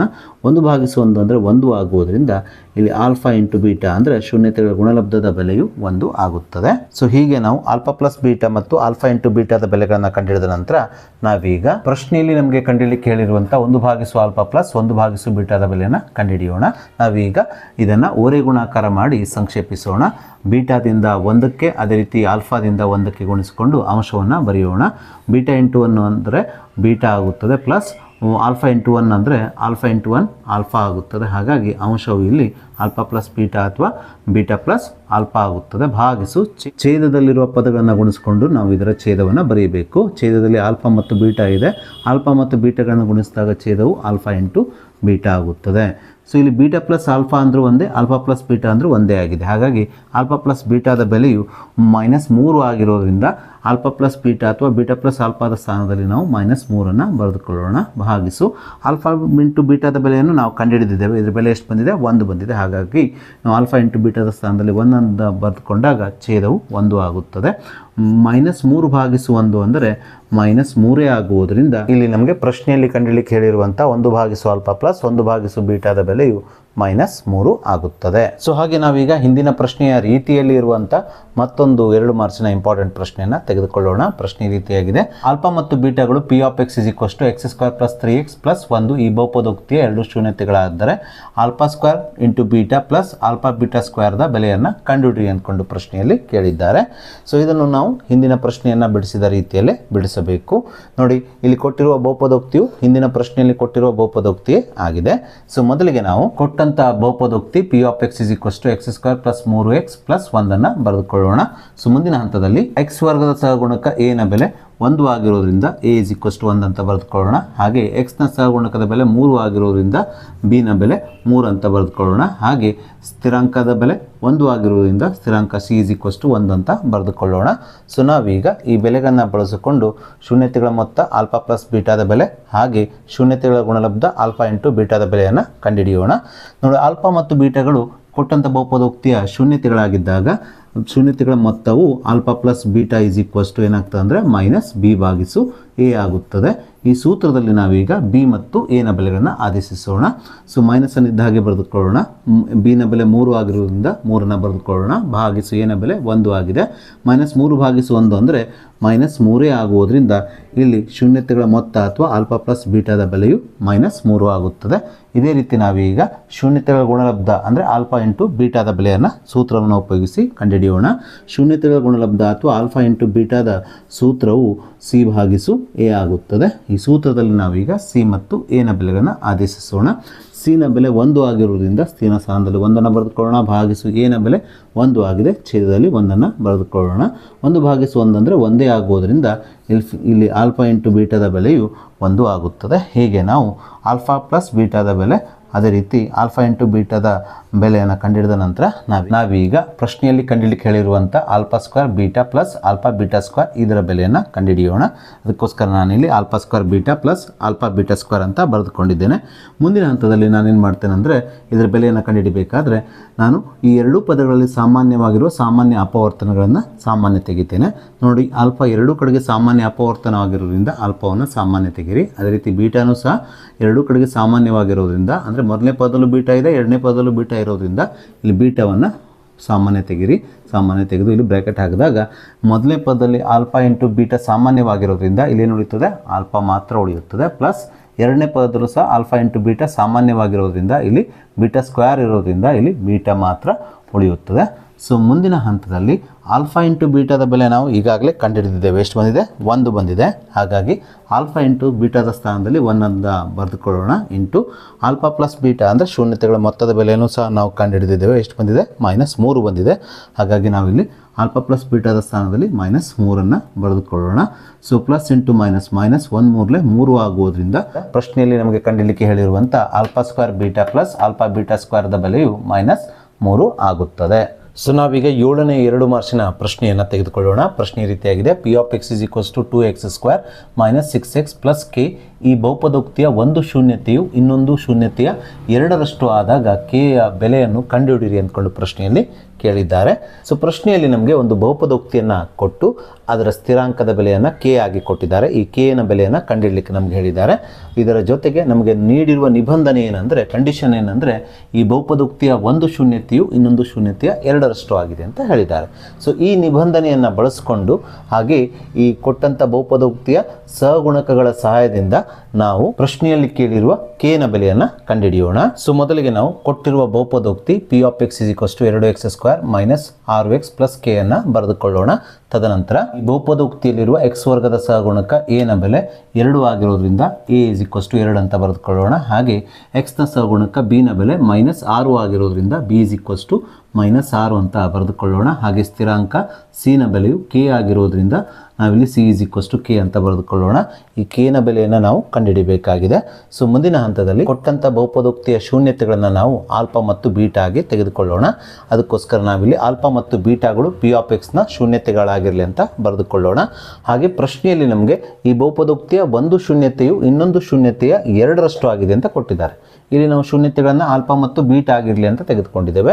ಈ ನಿಬಂಧನೆಯ ಪ್ರಕಾರ ಈ ಬಹುಪದೋಕ್ತಿಯ ಒಂದು ಶೂನ್ಯತೆ ಆಲ್ಫಾವು ಇನ್ನೊಂದು ಶೂನ್ಯತೆ ಬೀಟಾದ 2ರಷ್ಟು, ಅಂದರೆ ಈ ಆಲ್ಫಾಗೆ ಏನು ಮಾಡಬೇಕಂದ್ರೆ 2ರಿಂದ ಗುಣಿಸ್ಕೊಳ್ಬೇಕು. ಹೀಗೆ ಗುಣಿಸಿಕೊಂಡಾಗ ಇದು 2 alpha is equals to beta ಆಗುತ್ತದೆ. ಅಂದರೆ ಈ ಬಹುಪದೋಕ್ತಿಯ ಒಂದು ಶೂನ್ಯತೆ ಆಲ್ಫಾವು ಇನ್ನೊಂದು ಶೂನ್ಯತೆ ಬೀಟಾದ 2ರಷ್ಟು ಆಗುತ್ತದೆ ಅಂತ ಅರ್ಥ. ಕೊಟ್ಟಿರುವ ನಿಬಂಧನೆಯ ಪ್ರಕಾರ ನಾವು ಇಲ್ಲಿ ಬರೆದುಕೊಂಡಿರುವ ಬೀಟಾದ ಬೆಲೆಯನ್ನು ನಾವು ಮುಂದೆ ಕೆನ ಬೆಲೆಯನ್ನು ಕಂಡುಹಿಡಿಯಬೇಕಾದ್ರೆ ಬಳಸ್ಕೊಳ್ಬೇಕು. ಸೊ ಆಲ್ಫಾ ಮತ್ತು ಬೀಟಾಗಳು ಕೊಟ್ಟಿರುವ ಬಹುಪದೋಕ್ತಿಯ ಶೂನ್ಯತೆಗಳಾಗಿದ್ದಾಗ ಶೂನ್ಯತೆಗಳ ಮೊತ್ತವನ್ನು ಕಂಡುಹಿಡಿಯುವ ಸೂತ್ರ alpha plus beta is equals to -b/a. ಈ ಸೂತ್ರವನ್ನು ಮುಂದಿನ ಹಂತದಲ್ಲಿ ನಾವು ಬರೆದುಕೊಳ್ಬೇಕು. ಈ ಸೂತ್ರದಲ್ಲಿ ನಾವೀಗ ಆಲ್ಫಾವನ್ನು ಇದ್ದ ಹಾಗೆ ಬರೆದುಕೊಳ್ಳೋಣ. ಪ್ಲಸ್ ಬೀಟಾದ ಸ್ಥಾನದಲ್ಲಿ ಬೀಟಾಗೆ ಸಮನಾಗಿರುವಂಥ 2 ಆಲ್ಫಾವನ್ನು ಬರೆದುಕೊಳ್ಳೋಣ. ಇಸ್ ಈಕ್ವಲ್ಸ್ ಟು ಮೈನಸ್ನ ಇದ್ದಾಗೆ ಹಾಕಿಕೊಳ್ಳೋಣ. ಬಿ ನ ಬೆಲೆ -6 ಆಗಿರೋದ್ರಿಂದ ಬಿ ನ ಸ್ಥಾನದಲ್ಲಿ -6 ಬರೆದುಕೊಳ್ಳೋಣ. ಭಾಗಿಸು ಎ ನ ಬೆಲೆ ಎಷ್ಟಿದೆ? 2 ಇದೆ. 2 ಛೇದದಲ್ಲಿ ಎ ನ ಸ್ಥಾನದಲ್ಲಿ ಬರೆದುಕೊಳ್ಳೋಣ. ಸೊ 1 ಆಲ್ಫಾ ಪ್ಲಸ್ 2 ಆಲ್ಫಾ ಅಂದರೆ 3 ಆಲ್ಫಾ ಆಗುತ್ತದೆ. ಇಸ್ ಈಕ್ವಲ್ಸ್ ಟು -× -+6 ಆಗುತ್ತದೆ. ಭಾಗಿಸು ಛೇದದಲ್ಲಿರುವ 2 ಇದ್ದಾಗೆ ಬರೆದುಕೊಳ್ಳೋಣ. ಸೊ 2 1 2 2 3 6 ಆಗುತ್ತದೆ. ಆದ್ದರಿಂದ ಇಲ್ಲಿ 3 ಆಲ್ಫಾ ಈಸ್ ಈಕ್ವಲ್ ಟು ಎಷ್ಟಾಗ್ತದೆ 3 ಆಗುತ್ತದೆ. ಸೊ 3 1 3 3 1 3 ಆಗುವುದರಿಂದ ಇಲ್ಲಿ ಆಲ್ಫಾದ ಬೆಲೆಯು 1 ಆಗುತ್ತದೆ. ಸೊ ಹೀಗೆ ನಾವು ಆಲ್ಫಾದ ಬೆಲೆಯನ್ನು ಕಂಡುಹಿಡಿದ ನಂತರ ನಾವೀಗ ಶೂನ್ಯತೆಗಳ ಗುಣಲಬ್ಧವನ್ನು ಕಂಡುಹಿಡಿಯುವ ಸೂತ್ರ alpha into beta is equal to c ಭಾಗಿಸು ಎನ್ನು ಬರೆದುಕೊಳ್ಳೋಣ. ಈ ಸೂತ್ರದಲ್ಲಿ ನಾವೀಗ ಬೀಟಾದ ಸ್ಥಾನದಲ್ಲಿ 2 ಆಲ್ಫಾ ಹಾಗೆ ಆಲ್ಫಾದ ಸ್ಥಾನದಲ್ಲಿ 1 ಆಲ್ಫಾದ ಬೆಲೆ 1 ಆದೇಶಿಸೋಣ. ಹಾಗೆ ಸಿನ ಸ್ಥಾನದಲ್ಲಿ ಕೆ, ಎನ ಸ್ಥಾನದಲ್ಲಿ 2 ಆದೇಶಿಸಿ ಕೆನ ಬೆಲೆಯನ್ನು ಕಂಡುಹಿಡಿಯೋಣ. ಆಲ್ಫಾನ ಇದ್ದಾಗೆ ಬರೆದುಕೊಳ್ತಾ ಇದ್ದೇನೆ. ಬೀಟಾದ ಸ್ಥಾನದಲ್ಲಿ ಬೀಟಾಗೆ ಸಮನಾಗಿರುವ 2 ಆಲ್ಫಾವನ್ನು ಬರೆದುಕೊಳ್ತಾ ಇದ್ದೇನೆ. ಈಸ್ ಈಕ್ವಲ್ ಟು ಸಿನ ಬೆಲೆ ಎಷ್ಟಿದೆ? ಕೆ ಇದೆ. ಸಿನ ಸ್ಥಾನದಲ್ಲಿ ಕೆಯನ್ನು ಬರೆದುಕೊಳ್ಳೋಣ. ಭಾಗಿಸು ಎನ ಬೆಲೆ ಎಷ್ಟಿದೆ? 2 ಇದೆ. ಛೇದದಲ್ಲಿ 2 ಬರೆದುಕೊಳ್ಳೋಣ. ಸೊ ಮುಂದಿನ ಹಂತದಲ್ಲಿ ಆಲ್ಫಾ ಇಂಟು 2 ಆಲ್ಫಾ ಅಂದರೆ 2 ಆಲ್ಫಾ ಸ್ಕ್ವೇರ್ ಆಗುತ್ತದೆ. ಈಸ್ ಈಕ್ವಲ್ ಟು ಕೆ ಭಾಗಿಸು 2 ಇದ್ದ ಹಾಗೆ ಬರೆದುಕೊಳ್ಳೋಣ. ಸೊ ಮುಂದಿನ ಹಂತದಲ್ಲಿ 2 ಇದ್ದ ಹಾಗೆ ಬರೆದುಕೊಳ್ಳೋಣ. ಆಲ್ಫಾದ ಬೆಲೆ 1 ಆಗಿರೋದ್ರಿಂದ ಆಲ್ಫಾನ ಸ್ಥಾನದಲ್ಲಿ 1 ಆದೇಶಿಸಿದಾಗ ಆಲ್ಫಾದ ವರ್ಗ ಏನಾಗ್ತದೆ? 1 ವರ್ಗ ಆಗುತ್ತದೆ. ಈಸ್ ಈಕ್ವಲ್ ಟು ಕೆ ಭಾಗಿಸು 2. ಸೊ 2 ಇಂಟು 1 ಸ್ಕ್ವೇರ್ ಅಂದರೆ 1 ಆಗುವುದರಿಂದ ಇಲ್ಲಿ 1 ಬರೆದುಕೊಳ್ಳೋಣ. ಈಸ್ ಈಕ್ವಲ್ ಟು ಕೆ ಭಾಗಿಸು 2. 2 1 2 ಆಗುವುದರಿಂದ ಎಡಭಾಗದಲ್ಲಿ 2 ಬರೆದುಕೊಳ್ಳೋಣ. ಈಸ್ ಈಕ್ವಲ್ ಟು ಕೆ ಭಾಗಿಸು 2. ಸೊ ಮುಂದಿನ ಹಂತದಲ್ಲಿ ಬಲಭಾಗದ ಛೇದದಲ್ಲಿರುವ 2 ಒರೆ ಗುಣಾಕಾರ ಮಾಡಿ ಎಡಭಾಗಕ್ಕೆ ತಂದಾಗ ಈ 2 2ಕ್ಕೆ ಗುಣಿಸಲ್ಪಟ್ಟು 4 ಆಗುತ್ತದೆ. ಈಸ್ ಈಕ್ವಲ್ ಟು ಕೆಯನ್ನು ಇದ್ದ ಹಾಗೆ ಬರೆದುಕೊಳ್ಳೋಣ. ಆದ್ದರಿಂದ ಪ್ರಶ್ನೆಯಲ್ಲಿ ಕೇಳಿರುವಂಥ ಕೊಟ್ಟಿರುವ ಬಹುಪದೋಕ್ತಿಯಲ್ಲಿರುವಂಥ ಕೆನ ಬೆಲೆ ಇಲ್ಲಿ 4 ಆಗುತ್ತದೆ. ಸೊ ಹಾಗೆ ನಾವೀಗ ಮುಂದಿನ 2 ಮಾರ್ಕ್ಸಿನ ಪ್ರಶ್ನೆಯನ್ನು ತೆಗೆದುಕೊಳ್ಳೋಣ. ಪ್ರಶ್ನೆ ಈ ರೀತಿಯಾಗಿದೆ. P of x is equals to a x square plus b x minus 4 ರ ಶೂನ್ಯತೆಗಳ ಮೊತ್ತ ಮತ್ತು ಗುಣಲಬ್ಧಗಳು ಕ್ರಮವಾಗಿ 4ನೇ 1 ಮತ್ತು -1 ಆಗಿದೆ. ಹಾಗಾದರೆ ಎ ಮತ್ತು ಬಿ ನ ಬೆಲೆಗಳನ್ನು ಕಂಡುಹಿಡಿಯಿರಿ ಅಂದ್ಕೊಂಡು ಪ್ರಶ್ನೆಯಲ್ಲಿ ಕೇಳಿದ್ದಾರೆ. ಸೊ ಮೊದಲಿಗೆ ನಾವು ಕೊಟ್ಟಿರುವ ಬಹುಪದೋಕ್ತಿಯನ್ನು ಬರೆದುಕೊಳ್ಳೋಣ. P of x is equals to a x square plus b x minus 4 ಅಂತ ಬರೆದುಕೊಳ್ಳೋಣ. ಇಲ್ಲಿ ನಾವು ಕಂಡುಹಿಡಿಯಬೇಕಾಗಿದ್ದು ಎ ಮತ್ತು ಬಿ ನ ಬೆಲೆಗಳನ್ನು. ಹಾಗೆ ಈ ಬಹುಪದೋಕ್ತಿಯಲ್ಲಿರುವಂಥ ಸಿ ನ ಬೆಲೆ, ಸ್ಥಿರಾಂಕ ಸಿ ನ ಬೆಲೆ ಎಷ್ಟಾಗಿದೆ ಅಂದರೆ -4 ಆಗಿದೆ. ಎ ನ ಮತ್ತು ಬಿ ನ ಬೆಲೆಗಳನ್ನು ನಮಗೆ ಕೊಟ್ಟಿಲ್ಲ. ಸಿ ನ ಬೆಲೆಯನ್ನು -4 ಆಗಿ ಕೊಟ್ಟಿರೋದ್ರಿಂದ ಸಿ ಇಸ್ ಈಕ್ವಲ್ಸ್ ಟು -4 ಅಂತ ಬರೆದುಕೊಳ್ಳೋಣ. ಹಾಗೆ ಪ್ರಶ್ನೆಯಲ್ಲಿ ನಮಗೆ ಶೂನ್ಯತೆಗಳ ಮೊತ್ತವನ್ನು 4ನೇ 1 ಆಗಿ, ಅದೇ ರೀತಿ ಗುಣಲಬ್ಧವನ್ನು -1 ಆಗಿ ಕೊಟ್ಟಿದ್ದಾರೆ. ನಾವು ಮೊದಲಿಗೆ ಶೂನ್ಯತೆಗಳ ಗುಣಲಬ್ಧವನ್ನು ಬರೆದುಕೊಳ್ಳೋಣ. ಯಾಕೆಂದರೆ ಶೂನ್ಯತೆಗಳ ಗುಣಲಬ್ಧದ ಸೂತ್ರದ ಸಹಾಯದಿಂದ ನಾವು ನೇರವಾಗಿ ಎನ ಬೆಲೆಯನ್ನು ಕಂಡುಹಿಡಿಯಬಹುದು. ಸೊ ಆಲ್ಫಾ ಮತ್ತು ಬೀಟಾಗಳು ಶೂನ್ಯತೆಗಳಾಗಿದ್ದಾಗ ಶೂನ್ಯತೆಗಳ ಗುಣಲಬ್ಧ ಏನಾಗ್ತದೆ? Alpha into beta is equals to c ಭಾಗಿಸು ಎ ಆಗುತ್ತದೆ. ಈ ಸೂತ್ರವನ್ನು ಬರೆದುಕೊಳ್ಳೋಣ. ಆದರೆ ನಮಗೆ ಪ್ರಶ್ನೆಯಲ್ಲಿ ಶೂನ್ಯತೆಗಳ ಗುಣಲಬ್ಧವನ್ನು ಎಷ್ಟು ಕೊಟ್ಟಿದ್ದಾರೆ ಅಂದರೆ -1 ಆಗಿ ಕೊಟ್ಟಿರೋದ್ರಿಂದ ಇಲ್ಲಿ ಸಿ ಭಾಗಿಸು ಎ ಇಸ್ ಈಕ್ವಲ್ಸ್ ಟು -1 ಅಂತ ಬರೆದುಕೊಳ್ಳೋಣ. ಸೊ ಮುಂದಿನ ಹಂತದಲ್ಲಿ ಈ ಬಹುಪದೋಕ್ತಿಯಲ್ಲಿರುವಂಥ ಸ್ಥಿರಾಂಕ ಶಿನ ಬೆಲೆಯು -4 ಆಗಿರೋದ್ರಿಂದ ಸಿನ ಸ್ಥಾನದಲ್ಲಿ -4 ಬರೆದುಕೊಳ್ಳೋಣ. ಭಾಗಿಸು ಛೇದದಲ್ಲಿ ಎನ ಬೆಲೆ ನಮಗೆ ತಿಳಿದಿಲ್ಲ. ಎನ ಬೆಲೆಯನ್ನು ನಾವು ಕಂಡುಹಿಡಿಯಬೇಕಾಗಿದೆ. ಎಯನ್ನು ಇದ್ದ ಹಾಗೆ ಬರೆದುಕೊಳ್ಳೋಣ. ಈಸ್ ಈಕ್ವಲ್ಸ್ ಟು -1 ಇದ್ದ ಹಾಗೆ ಬರೆಯೋಣ. ಸೊ ಮುಂದಿನ ಹಂತದಲ್ಲಿ -4 ಇದ್ದ ಹಾಗೆ ಬರೆದುಕೊಳ್ಳೋಣ. ಹಾಗೆ ಛೇದದಲ್ಲಿರುವ ಎಯನ್ನು ಒರೆ ಗುಣಾಕಾರ ಮಾಡಿ ಬಲಭಾಗಕ್ಕೆ ಸ್ಥಳಾಂತರಿಸಿದಾಗ ಈ ಎ -1ಕ್ಕೆ ಗುಣಿಸಲ್ಪಟ್ಟು ಎ ಗುಣಿಸು -1 ಎ ಆಗುತ್ತದೆ. ಸೊ ನಾವೀಗ ಈ ಸಮೀಕರಣದ ಎರಡೂ ಬದಿಯಲ್ಲಿ ಮೈನಸ್ಸಿಂದ ಗುಣಿಸಿಕೊಂಡು ಈ -ಎಯನ್ನು +a ಆಗಿ ಮಾಡಿಕೊಳ್ಬೇಕು. ಸೊ -× -+4 ಆಗುತ್ತದೆ. ಈಸ್ ಈಕ್ವಲ್ಸ್ ಟು -× +a ಆಗುವುದರಿಂದ ಇಲ್ಲಿ ಎನ ಬೆಲೆಯು 4 ಆಗುತ್ತದೆ. ಹೀಗೆ ನಾವು ಪ್ರಶ್ನೆಯಲ್ಲಿ ಕೇಳಿರುವ ಎನ ಬೆಲೆಯನ್ನು ಕಂಡುಹಿಡಿದ ನಂತರ ನಾವೀಗ ಆಲ್ಫಾ ಮತ್ತು ಬೀಟಾಗಳು ಶೂನ್ಯತೆಗಳಾಗಿದ್ದಾಗ ಶೂನ್ಯತೆಗಳ ಮೊತ್ತವನ್ನು ಕಂಡುಹಿಡಿಯುವ ಸೂತ್ರ alpha plus beta is equals to -b ಭಾಗಿಸು ಎ. ಈ ಸೂತ್ರದ ಸಹಾಯದಿಂದ ನಾವೀಗ ಪ್ರಶ್ನೆಯಲ್ಲಿ ಕೇಳಿರುವ ಬಿ ನ ಬೆಲೆಯನ್ನು ಕಂಡುಹಿಡಿಯೋಣ. ಶೂನ್ಯತೆಗಳ ಮೊತ್ತ is equals to alpha plus beta is equals to -b ಭಾಗಿಸು ಎ ಅಂತ ಬರೆದುಕೊಳ್ಳೋಣ. ಅದರ ಪ್ರಶ್ನೆಯಲ್ಲಿ ನಮಗೆ ಶೂನ್ಯತೆಗಳ ಮೊತ್ತದ ಬೆಲೆಯನ್ನು ಎಷ್ಟು ಕೊಟ್ಟಿದ್ದಾರೆ? 4ನೇ 1 ಅಥವಾ 1/4 ಅಂತ ಕೊಟ್ಟಿರೋದ್ರಿಂದ ನಾವಿಲ್ಲಿ ಶೂನ್ಯತೆಗಳ ಮೊತ್ತ ಆಲ್ಫಾ ಪ್ಲಸ್ ಬೀಟಾ ಅಥವಾ -b ಭಾಗಿಸು ಎ ಇಸ್ ಈಕ್ವಲ್ಸ್ ಟು 1/4 ಅಥವಾ 4ನೇ 1 ಅಂತ ಬರೆದುಕೊಳ್ಳೋಣ.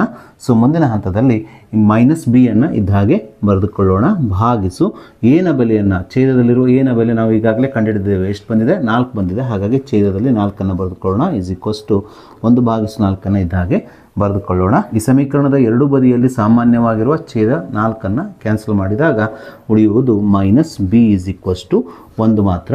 ಸೊ ಮುಂದಿನ ಹಂತದಲ್ಲಿ ಈ ಸಮೀಕರಣದ ಎರಡೂ ಬದಿಗೆ ನಾವು ಮೈನಸ್ಸಿಂದ ಗುಣಿಸಿಕೊಂಡು ನಮಗೆ ಬೇಕಾಗಿರುವ ಚರಾಕ್ಷರವನ್ನು ಧನಾತ್ಮಕ ಚಿಹ್ನೆಯಲ್ಲಿ ಇಡಬೇಕು. ಸೊ -× ಪ್ಲಸ್ ಆಗುತ್ತದೆ. ಈಸ್ ಈಕ್ವಲ್ಸ್ ಟು -× ಆಗುವುದರಿಂದ ಈಸ್ ಈಕ್ವಲ್ಸ್ ಟು ಏನಾಗ್ತದೆ? +1 -1 ಆಗುತ್ತದೆ. ಆದ್ದರಿಂದ ಇಲ್ಲಿ ಬಿ ನ ಬೆಲೆಯು -1 ಆಗುತ್ತದೆ. ಸೊ ಹೀಗೆ ನಾವು ಪ್ರಶ್ನೆಯಲ್ಲಿ ಕೇಳಿರುವ ಎ ಮತ್ತು ಬಿ ಬೆಲೆಗಳನ್ನು ಕೊಟ್ಟಿರುವ ನಿಬಂಧನೆ ಅಥವಾ ದತ್ತಾಂಶವನ್ನು ಬಳಸಿಕೊಂಡು ಕಂಡುಹಿಡಿಯಬೇಕು. ಸೊ ಹಾಗೆ ನಾವೀಗ ಮುಂದಿನ 2 ಮಾರ್ಕ್ಸಿನ ಪ್ರಶ್ನೆಯನ್ನು ತೆಗೆದುಕೊಳ್ಳೋಣ. ಪ್ರಶ್ನೆ ಈ ರೀತಿಯಾಗಿದೆ. P of x is equals to x square minus 5x minus 6 ಈ ಬಹುಪದೋಕ್ತಿಯ ಶೂನ್ಯತೆಗಳನ್ನು ಕಂಡುಹಿಡಿಯಿರಿ ಅಂದ್ಕೊಂಡು ಪ್ರಶ್ನೆಯಲ್ಲಿ ಕೇಳಿದ್ದಾರೆ. ಈ ರೀತಿಯ ಪ್ರಶ್ನೆಯನ್ನು ಈಗಾಗಲೇ ನಾವು ಬಿಡಿಸಿದ್ದೇವೆ. ಅದೇ ರೀತಿ ಈ ಪ್ರಶ್ನೆಯನ್ನು ನಾವೀಗ ಬಿಡಿಸೋಣ. ಸೊ ಮೊದಲಿಗೆ ನಾವು ಕೊಟ್ಟಂಥ ಬಹುಪದೋಕ್ತಿಯಾದ p of x is equals to x square minus 5x minus 6 ಇದ್ದಾಗೆ ಬರೆದುಕೊಳ್ಳೋಣ. ಮುಂದಿನ ಹಂತದಲ್ಲಿ p of x is equals to 0 ಅಥವಾ x square minus 5x minus 6 is equals to 0 ಅಂತ ಮಾಡಿಕೊಂಡು ಈ ರೀತಿಯ ಒಂದು ಸಮೀಕರಣವನ್ನು ಮಾಡಿಕೊಳ್ಬೇಕು. ಈಗ ಇದು ವರ್ಗ ಸಮೀಕರಣ ಆಯಿತು. ಈ ವರ್ಗ ಸಮೀಕರಣವನ್ನು ನಾವೀಗ ಅಪವರ್ತನ ವಿಧಾನದಿಂದ ಬಿಡಿಸಬೇಕು. ಇಲ್ಲಿ ನಾವು 2 ಸಂಖ್ಯೆಗಳನ್ನು ಕಂಡುಹಿಡಿಬೇಕು. ಆ ಸಂಖ್ಯೆಗಳ ಗುಣಲಬ್ಧ ಎಷ್ಟು ಬಂದಿರಬೇಕಂದ್ರೆ -6 ಬಂದಿರಬೇಕು. ಅಂದರೆ 2 ಸಂಖ್ಯೆಗಳನ್ನು ಗುಣಿಸಿದಾಗ -6 ಬಂದಿರಬೇಕು. ಯಾವ ಸಂಖ್ಯೆಗಳನ್ನು ಗುಣಿಸಿ ನೀವು -6 ಪಡೆದಿರ್ತಿರಲ್ವ ಅದೇ ಸಂಖ್ಯೆಯನ್ನು ಕೂಡಿಸಿ ಅಥವಾ ಕಳೆದಾಗ ಬರುವ ಮೊತ್ತ ಎಷ್ಟಾಗಿರಬೇಕು? -5 ಆಗಿರಬೇಕು. ಆ ಸಂಖ್ಯೆಗಳೆಂದರೆ -6 ಪ್ಲಸ್ 1 ಆಗಿದೆ. ಯಾಕಂದರೆ -6 ಪ್ಲಸ್ 1 ಅಂದರೆ -5 ಆಗುತ್ತದೆ. ಅದೇ ರೀತಿ ಇದೇ ಸಂಖ್ಯೆಯನ್ನು ಗುಣಿಸಿಕೊಂಡಾಗ ಬರುವಂಥ ಗುಣಲಬ್ಧ -6 ಪ್ಲಸ್ -6 ಅಂದರೆ 6 ಆಗುತ್ತದೆ. ಹೀಗೆ ನಾವು ಆ 2 ಸಂಖ್ಯೆಗಳನ್ನು ಕಂಡುಹಿಡಿದ ನಂತರ ನಾವೀಗ ಈ ವರ್ಗ ಸಮೀಕರಣವನ್ನು 2 ಅಪವರ್ತನಗಳ ಗುಣಲಬ್ಧವಾಗಿ ನೇರವಾಗಿ ಬರೆಯೋಣ. ಯಾಕೆಂದರೆ ಇಲ್ಲಿ x ವರ್ಗದ ಸಹಗುಣಕ 1 ಆಗಿರೋದ್ರಿಂದ ನಾವು ಈ ವರ್ಗ ಸಮೀಕರಣವನ್ನು ನೇರವಾಗಿ 2 ಅಪವರ್ತನಗಳ ಗುಣಲಬ್ಧವಾಗಿ ಬರೆಯಬಹುದು. ಸೊ ಈ ಮೊದಲನೇ ಅಪವರ್ತನದ ಮೊದಲನೇ ಪದವನ್ನು x ಆಗಿ, ಅದೇ ರೀತಿ ಎರಡನೇ ಪದವನ್ನು ಇಲ್ಲಿರುವ ಮೊದಲನೇ ಸಂಖ್ಯೆ -6 ಆಗಿ ತೆಗೆದುಕೊಳ್ಳೋಣ. ಅದೇ ರೀತಿ ಈ ಎರಡನೇ ಅಪವರ್ತನದಲ್ಲಿ ಮೊದಲನೇ ಪದವನ್ನು ಚರಾಕ್ಷರ x ಆಗಿ, ಹಾಗೆ ಎರಡನೇ ಪದವನ್ನು ಇಲ್ಲಿರುವ ಎರಡನೇ ಸಂಖ್ಯೆ +1 ಆಗಿ ಬರೆದಾಗ ಇದರ ಮುಂದಿನ ಹಂತವು x - 6 into x + 1 is equals to 0 ಆಗುತ್ತದೆ. ಸೊ ಮುಂದಿನ ಹಂತದಲ್ಲಿ ಈ 2 ಅಪವರ್ತನಗಳನ್ನು ಪ್ರತ್ಯೇಕವಾಗಿ ಈ ರೀತಿಯಾಗಿ 0ಗೆ ಸಮಗೊಳಿಸಿ ಈ ರೀತಿಯ 2 ಸಮೀಕರಣಗಳನ್ನು ಮಾಡಿಕೊಳ್ಳಬೇಕು. ಹೀಗೆ ಮಾಡಿಕೊಂಡಾಗ ಈ ಅಪವರ್ತನಗಳು x - 6 ಇಸ್ ಈಕ್ವಲ್ಸ್ ಟು 0 ಹಾಗೆ x + 1 ಇಸ್ ಈಕ್ವಲ್ಸ್ ಟು 0 ಆಗಿ 2 ಸಮೀಕರಣಗಳಾಗಿ ಪರಿವರ್ತನೆ ಆಗ್ತದೆ. ಸೊ ನಾವೀಗ ಈ ಸಮೀಕರಣವನ್ನು ಬಿಡಿಸಬೇಕು. ಅಂದರೆ ಎಕ್ಸ್ನ ಬೆಲೆಯನ್ನು ಕಂಡುಹಿಡಿಯಬೇಕು. ಈ -6ನ ಬಲಭಾಗಕ್ಕೆ ಸ್ಥಳಾಂತರಿಸಿದಾಗ +6 ಆಗುವುದರಿಂದ ಇಲ್ಲಿ ಎಕ್ಸ್ನ ಬೆಲೆಯು +6 ಆಗುತ್ತದೆ. ಅದೇ ರೀತಿ ಇಲ್ಲಿ +1ನ್ನು ಬಲಭಾಗಕ್ಕೆ ಸ್ಥಳಾಂತರಿಸಿದಾಗ -1 ಆಗುವುದರಿಂದ ಇಲ್ಲಿ ಎಕ್ಸ್ನ ಬೆಲೆಯು -1 ಆಗುತ್ತದೆ. ಇಲ್ಲಿರುವಂಥ ಈ ಎಕ್ಸ್ನ ಬೆಲೆಗಳೇ ಕೊಟ್ಟಿರುವ ಬಹುಪದೋಕ್ತಿಯ ಶೂನ್ಯತೆಗಳಾಗಿರೋದ್ರಿಂದ ನಾವಿಲ್ಲಿ ಪಿ ಆಫ್ ಎಕ್ಸ್ನ ಶೂನ್ಯತೆಗಳು -1 ಮತ್ತು 6 ಆಗಿದೆ ಅಂತ ಬರೆಯಬೇಕು. ಸೊ ನಾವೀಗ LBA ನೋಟ್ಸಲ್ಲಿರುವಂಥ ಕೊನೆಯ 2 ಮಾರ್ಕ್ಸಿನ ಪ್ರಶ್ನೆಯನ್ನು ತೆಗೆದುಕೊಳ್ಳೋಣ. ಪ್ರಶ್ನೆ ಈ ರೀತಿಯಾಗಿದೆ. ಶೂನ್ಯತೆಗಳು ವರ್ಗಮೂಲ 3 ಮತ್ತು ವರ್ಗಮೂಲ 3 ಆಗಿರುವ ಒಂದು ಬಹುಪದೋಕ್ತಿಯನ್ನು ಕಂಡುಹಿಡಿಯಿರಿ ಅಂದ್ಕೊಂಡು ಪ್ರಶ್ನೆಯಲ್ಲಿ ಕೇಳಿದ್ದಾರೆ. ವಿದ್ಯಾರ್ಥಿಗಳೇ, ನಾವು ಸಾಮಾನ್ಯವಾಗಿ ಯಾವುದೇ ಒಂದು ಬಹುಪದೋಕ್ತಿಯ ಶೂನ್ಯತೆಗಳನ್ನು ಆಲ್ಫಾ ಮತ್ತು ಬೀಟಾಗಳಿಂದ ಸೂಚಿಸ್ತೇವೆ. ಸೊ ಇಲ್ಲಿ ಪ್ರಶ್ನೆಯಲ್ಲಿ ನಮಗೆ ಶೂನ್ಯತೆಗಳನ್ನು ವರ್ಗಮೂಲ 3 ಮತ್ತು ವರ್ಗಮೂಲ 3 ಆಗಿ ಕೊಟ್ಟಿರೋದ್ರಿಂದ ನಾವು ಕಂಡುಹಿಡಿಯಬೇಕಾಗಿರುವ ಬಹುಪದೋಕ್ತಿಯ ಒಂದು ಶೂನ್ಯತೆ ವರ್ಗಮೂಲ 3ಅನ್ನು ನಾವು ಆಲ್ಫಾವಾಗಿ ತೆಗೆದುಕೊಳ್ಳೋಣ. ಹಾಗೆ ಇನ್ನೊಂದು ಶೂನ್ಯತೆಯನ್ನು ಬೀಟವಾಗಿ ತೆಗೆದುಕೊಳ್ಳೋಣ. ಅದಕ್ಕೋಸ್ಕರ ನಾನಿಲ್ಲಿ ಆಲ್ಫಾ ಇಸ್ ಈಕ್ವಲ್ಸ್ ಟು ವರ್ಗಮೂಲ 3 ಮತ್ತು ಬೀಟಾ ಇಸ್ ಈಕ್ವಲ್ಸ್ ಟು ವರ್ಗಮೂಲ 3 ಅಂತ ಬರೆದುಕೊಂಡಿದ್ದೇನೆ. ಸೊ ವಿದ್ಯಾರ್ಥಿಗಳೇ, ಪ್ರಶ್ನೆಯಲ್ಲಿ ಕೇಳಿರುವ ಬಹುಪದೋಕ್ತಿಯನ್ನು ನಾವು ಕಂಡುಹಿಡಿಯಬೇಕಾಗಿದ್ರೆ ನಮಗೆ ಶೂನ್ಯತೆಗಳ ಮೊತ್ತ ಮತ್ತು ಶೂನ್ಯತೆಗಳ ಗುಣಲಬ್ಧದ ಬೆಲೆಗಳ ಅಗತ್ಯ ಇದೆ. ಹಾಗಾಗಿ ಕೊಟ್ಟಿರುವ ಶೂನ್ಯತೆಗಳ ಬೆಲೆಗಳನ್ನು ಬಳಸಿಕೊಂಡು ಶೂನ್ಯತೆಗಳ ಮೊತ್ತ ಮತ್ತು ಗುಣಲಬ್ಧವನ್ನು ಕಂಡುಹಿಡಿಯೋಣ. ಶೂನ್ಯತೆಗಳ ಮೊತ್ತ alpha plus beta is equals to ಆಲ್ಫಾದ ಬೆಲೆ ವರ್ಗಮೂಲ 3 ಆಗಿ ತೆಗೆದುಕೊಂಡಿದ್ದೇವೆ. ಹಾಗೆ ಬೀಟಾದ ಬೆಲೆ ವರ್ಗಮೂಲ 3 ಆಗಿರೋದ್ರಿಂದ ಇಲ್ಲಿ alpha plus beta is equals to ವರ್ಗಮೂಲ 3 ವರ್ಗಮೂಲ 3 ಆಗುತ್ತದೆ. ವರ್ಗಮೂಲ 3 ವರ್ಗಮೂಲ 3 ಅಂದರೆ 0 ಆಗುವುದರಿಂದ ಇಲ್ಲಿ ಶೂನ್ಯತೆಗಳ ಮೊತ್ತ ಆಲ್ಫಾ ಪ್ಲಸ್ ಬೀಟಾದ ಬೆಲೆಯು 0 ಆಗುತ್ತದೆ. ಸೊ ಇದೇ ರೀತಿ ನಾವೀಗ ಶೂನ್ಯತೆಗಳ ಗುಣಲಬ್ಧವನ್ನು ಕಂಡುಹಿಡಿಯೋಣ. ಶೂನ್ಯತೆಗಳ ಗುಣಲಬ್ಧ ಆಲ್ಫಾ ಇಂಟು ಬೀಟಾ ಅಂತ ಬರೆದುಕೊಳ್ಳೋಣ. ಇಸ್ ಈಕ್ವಲ್ಸ್ ಟು ಆಲ್ಫಾದ ಬೆಲೆ ವರ್ಗಮೂಲ 3 ಇಂಟು ಬೀಟಾದ ಬೆಲೆ ವರ್ಗಮೂಲ 3 ಆಗಿರೋದ್ರಿಂದ alpha into beta is equals to ವರ್ಗಮೂಲ 3 ಇಂಟು ವರ್ಗಮೂಲ 3 ಅಂತ ಬರೆದುಕೊಳ್ಳೋಣ. ನಾವೀಗ ಇವೆರಡನ್ನು ಗುಣಿಸಿಕೊಳ್ಳೋಣ. ಪ್ಲಸ್ ಇಂಟು ಮೈನಸ್ ವರ್ಗಮೂಲ 3 ಇಂಟು ವರ್ಗಮೂಲ 3 ಅಂದರೆ ವರ್ಗಮೂಲ 9 ಆಗುತ್ತದೆ. ವರ್ಗಮೂಲ 9ರ ಬೆಲೆಯು 3 ಆಗುವುದರಿಂದ ಇಲ್ಲಿ ಆಲ್ಫಾ ಇಂಟು ಬೀಟಾದ ಬೆಲೆಯು -3 ಆಗುತ್ತದೆ. ಹೀಗೆ ನಾವು ಆಲ್ಫಾ ಪ್ಲಸ್ ಬೀಟಾ ಮತ್ತು ಆಲ್ಫಾ ಇಂಟು ಬೀಟಾದ ಬೆಲೆಯನ್ನು ಕಂಡುಹಿಡಿದ ನಂತರ ನಾವೀಗ ಶೂನ್ಯತೆಗಳು ವರ್ಗಮೂಲ 3 ಮತ್ತು ವರ್ಗಮೂಲ 3 ಆಗಿರುವ ಬಹುಪದೋಕ್ತಿಯನ್ನು ಬರೆಯೋಣ. ಸೊ ಶೂನ್ಯತೆಗಳು ಆಲ್ಫಾ ಮತ್ತು ಬೀಟಾಗಳಾಗಿರುವ ವರ್ಗ ಬಹುಪದೋಕ್ತಿಯ ಆದರ್ಶ ರೂಪವು p of x is equals to x² ಶೂನ್ಯತೆಗಳ ಮೊತ್ತ alpha plus beta into x plus ಶೂನ್ಯತೆಗಳ ಗುಣಲಬ್ಧ ಆಲ್ಫಾ ಇಂಟು ಬೀಟಾ ಎಂಬುದು ನಮಗೆ ತಿಳಿದಿದೆ. ಸೊ ನಾವೀಗ ಈ ಆದರ್ಶ ರೂಪದ ವರ್ಗ ಬಹುಪದೋಕ್ತಿಯಲ್ಲಿ ಆಲ್ಫಾ ಪ್ಲಸ್ ಬೀಟಾದ ಬೆಲೆ 0, ಅದೇ ರೀತಿ ಆಲ್ಫಾ ಇಂಟು ಬೀಟಾದ ಬೆಲೆ -3 ಆದೇಶಿಸಿ ಪ್ರಶ್ನೆಯಲ್ಲಿ ಕೇಳಿರುವ ಬಹುಪದೋಕ್ತಿಯನ್ನು ಬರೆಯೋಣ. ಇಲ್ಲಿ x² ಇದ್ದ ಹಾಗೆ ಬರೆದುಕೊಳ್ಳೋಣ. ಮೈನಸ್ ಆಲ್ಫಾ ಪ್ಲಸ್ ಬೀಟಾದ ಬೆಲೆ ಎಷ್ಟು ಬಂದಿದೆ? 0 ಬಂದಿದೆ. ಆಲ್ಫಾ ಪ್ಲಸ್ ಬೀಟಾದ ಸ್ಥಾನದಲ್ಲಿ 0 ಬರೆದುಕೊಂಡಾಗ ಇದು 0 ಇಂಟು ಎಕ್ಸ್ ಆಗುತ್ತದೆ. ಪ್ಲಸ್ ಆಲ್ಫಾ ಇಂಟು ಬೀಟಾದ ಬೆಲೆ ಎಷ್ಟು ಬಂದಿದೆ? -3 ಬಂದಿರೋದ್ರಿಂದ ಇಲ್ಲಿ ನಾವು -3 ಅಂತ ಬರಿಬೋದು, ಅಥವಾ ನೇರವಾಗಿ ಪ್ಲಸ್ ಇಂಟು -3 ಆಗಿ ಇದನ್ನು ನೇರವಾಗಿ ಬರೆಯಬಹುದು. ಸೊ ಮುಂದಿನ ಹಂತದಲ್ಲಿ x² ಇದ್ದ ಹಾಗೆ ಬರೆದುಕೊಳ್ಳೋಣ. 0 ಇಂಟು ಎಕ್ಸ್ ಅಂದರೆ 0ನೇ ಆಗೋದ್ರಿಂದ ಈ ಪದಕ್ಕೆ ಬೆಲೆ ಇಲ್ಲ, ಹಾಗಾಗಿ ನೇರವಾಗಿ ನಾವು -3 ಅಂತ ಬರೆದಾಗ ಪ್ರಶ್ನೆಯಲ್ಲಿ ಕೇಳಿರುವ ವರ್ಗಮೂಲ 3 ಮತ್ತು ವರ್ಗಮೂಲ 3 ಶೂನ್ಯತೆಗಳಾಗಿರುವ ವರ್ಗ ಬಹುಪದೋಕ್ತಿಯು ಇಲ್ಲಿ x² -3 ಆಗುತ್ತದೆ. ಸೊ ಇದುವರೆಗೂ ನಾವು LBA ನೋಟ್ಸಲ್ಲಿರುವ 2 ಮಾರ್ಕ್ಸಿನ ಎಲ್ಲ ಪ್ರಶ್ನೆಗಳನ್ನು ಬಿಡಿಸಿದ್ದೇವೆ. ಸೊ ನಾವೀಗ LBA ನೋಟ್ಸಲ್ಲಿರುವ ಎಲ್ಲ ಪ್ರಶ್ನೆಗಳನ್ನು ಈಗ ಒಂದೊಂದಾಗಿ ಬಿಡಿಸ್ತಾ ಹೋಗೋಣ. ಮೊದಲಿಗೆ ನಾವು LBA ನೋಟ್ಸಲ್ಲಿರುವಂಥ 3 ಮಾರ್ಕ್ಸಿನ ಪ್ರಶ್ನೆಗಳನ್ನು ತೆಗೆದುಕೊಳ್ಳೋಣ. ಅದರಲ್ಲಿ ಮೊದಲನೇ ಪ್ರಶ್ನೆ ಈ ರೀತಿಯಾಗಿದೆ: P of x is equals to x² - 2x - n2 ಈ ವರ್ಗ ಬಹುಪದೋಕ್ತಿಯ ಶೂನ್ಯತೆಗಳನ್ನು ಕಂಡುಹಿಡಿಯಿರಿ ಹಾಗೂ ಶೂನ್ಯತೆಗಳು ಮತ್ತು ಸಹಗುಣಕಗಳ ನಡುವಿನ ಸಂಬಂಧವನ್ನು ತಾಳೆ ನೋಡಿ ಅಂದ್ಕೊಂಡು ಪ್ರಶ್ನೆಯಲ್ಲಿ ಕೇಳಿದ್ದಾರೆ.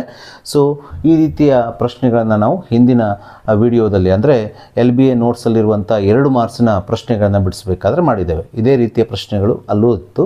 ಸೊ ಅದೇ ರೀತಿಯಾಗಿ ನಾವು ಈ ಪ್ರಶ್ನೆಗಳನ್ನು ಬಿಡಿಸೋಣ. ಸೊ ಮೊದಲಿಗೆ ನಾವು ಕೊಟ್ಟಂಥ ಬಹುಪದೋಕ್ತಿಯಾದ P of x is equals to x² - 2x - n ಇದ್ದಾಗೆ ಬರೆದುಕೊಳ್ಳೋಣ. ಸೊ ಮುಂದಿನ ಹಂತದಲ್ಲಿ ಈ ಬಹುಪದೋಕ್ತಿಯನ್ನು ನಾವು ಅಪವರ್ತನ ವಿಧಾನದಿಂದ ಅಪವರ್ತಿಸೋಣ. ಅಂದರೆ ಈ ಬಹುಪದೋಕ್ತಿಯನ್ನು 2 ಅಪವರ್ತನಗಳ ಗುಣಲಬ್ಧವಾಗಿ ಬರೆಯಬೇಕು.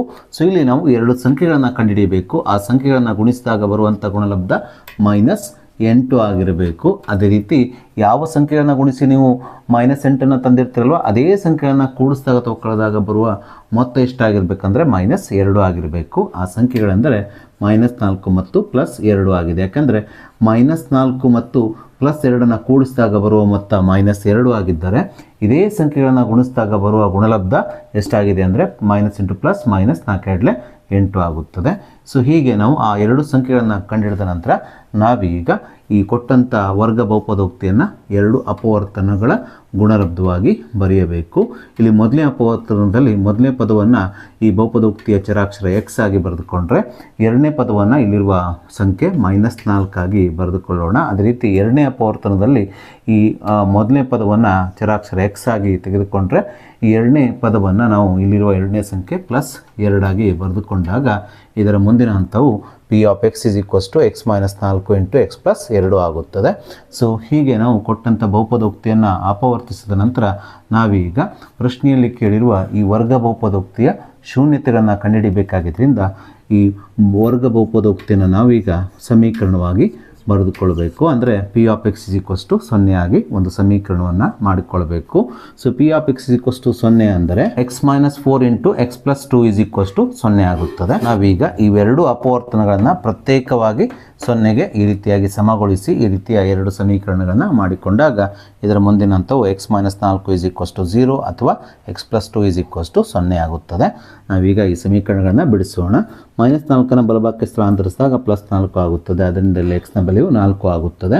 ಅದೇ ರೀತಿ ಇಲ್ಲಿ +2ನ ಬಲಭಾಗಕ್ಕೆ ಸ್ಥಳಾಂತರಿಸಿದಾಗ -2 ಆಗೋದ್ರಿಂದ ಇಲ್ಲಿ x ನ ಬೆಲೆಯು -2 ಆಗುತ್ತದೆ. ಸೊ ಇಲ್ಲಿರುವ ಈ x ನ ಬೆಲೆಗಳೇ ಕೊಟ್ಟಂಥ ಬಹುಪದೋಕ್ತಿಯ ಶೂನ್ಯತೆಗಳಾಗಿರೋದ್ರಿಂದ ಇಲ್ಲಿ ಶೂನ್ಯತೆಗಳು 4 ಮತ್ತು -2 ಆಗುತ್ತವೆ. ಶೂನ್ಯತೆಗಳನ್ನು ನಾವು ಸಾಮಾನ್ಯವಾಗಿ ಆಲ್ಫಾ ಮತ್ತು ಬೀಟಾದ ಸಂಕೇತಾಕ್ಷರದಿಂದ ಸೂಚಿಸುವುದರಿಂದ ಶೂನ್ಯತೆಗಳು alpha is equals to x ನ ಬೆಲೆ 4 ಮತ್ತು ಮತ್ತೊಂದು ಶೂನ್ಯತೆ beta is equals to x ನ ಬೆಲೆ -2 ಅಂತ ಬರೆದುಕೊಳ್ಳೋಣ. ಅಂದರೆ ಶೂನ್ಯತೆಗಳು ಆಲ್ಫಾ ಇಸ್ ಈಕ್ವಲ್ಸ್ ಟು 4 ಮತ್ತು ಬೀಟಾ ಇಸ್ ಈಕ್ವಲ್ಸ್ ಟು -2 ಅಂತ ಬರೆದುಕೊಳ್ಳೋಣ. ಸೊ ಹೀಗೆ ನಾವು ಪ್ರಶ್ನೆಯಲ್ಲಿ ಕೇಳಿರುವ ಈ ಕೊಟ್ಟಂಥ ಬಹುಪದೋಕ್ತಿಯ ಶೂನ್ಯತೆಗಳನ್ನು ಕಂಡುಹಿಡಿದ ನಂತರ ನಾವೀಗ ಈ ಶೂನ್ಯತೆಗಳು ಹಾಗೆ ಈ ಕೊಟ್ಟಂಥ ಬಹುಪದೋಕ್ತಿಯ ಸಹಗುಣಕಗಳ ನಡುವಿನ ಸಂಬಂಧವನ್ನು ತಾಳೆ ನೋಡೋಣ.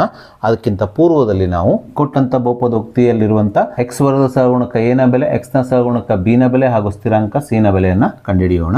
ಇಲ್ಲಿ x ವರ್ಗದ ಸಹಗುಣಕ 1 ಆಗಿರೋದ್ರಿಂದ a ನ ಬೆಲೆ 1 ಆಗುತ್ತದೆ. ಅದೇ ರೀತಿ x ನ ಸಹಗುಣಕ -2 ಆಗಿರೋದ್ರಿಂದ ಬಿನ ಬೆಲೆ -2 ಆಗುತ್ತದೆ. ಹಾಗೆ ಸ್ಥಿರಾಂಕ ಸಿನ ಬೆಲೆ -8 ಆಗಿರೋದ್ರಿಂದ ಸಿ ಈಸ್ ಈಕ್ವಲ್ಸ್ ಟು -8 ಅಂತ ಬರೆದುಕೊಳ್ಳೋಣ. ಹೀಗೆ ಕೊಟ್ಟಂಥ ಬಹುಪದೋಕ್ತಿಯ ಸಹಗುಣಕಗಳನ್ನು ಬರೆದುಕೊಂಡ ನಂತರ ನಾವೀಗ ಈ ಶೂನ್ಯತೆಗಳು ಹಾಗೆ ಈ ಸಹಗುಣಕಗಳ ನಡುವಿನ ಸಂಬಂಧವನ್ನು ಶೂನ್ಯತೆಗಳ ಮೊತ್ತ ಮತ್ತು ಶೂನ್ಯತೆಗಳ ಗುಣಲಬ್ಧದ ಸೂತ್ರದ ಆಧಾರದ ಮೇಲೆ ತಾಳಿ ನೋಡೋಣ.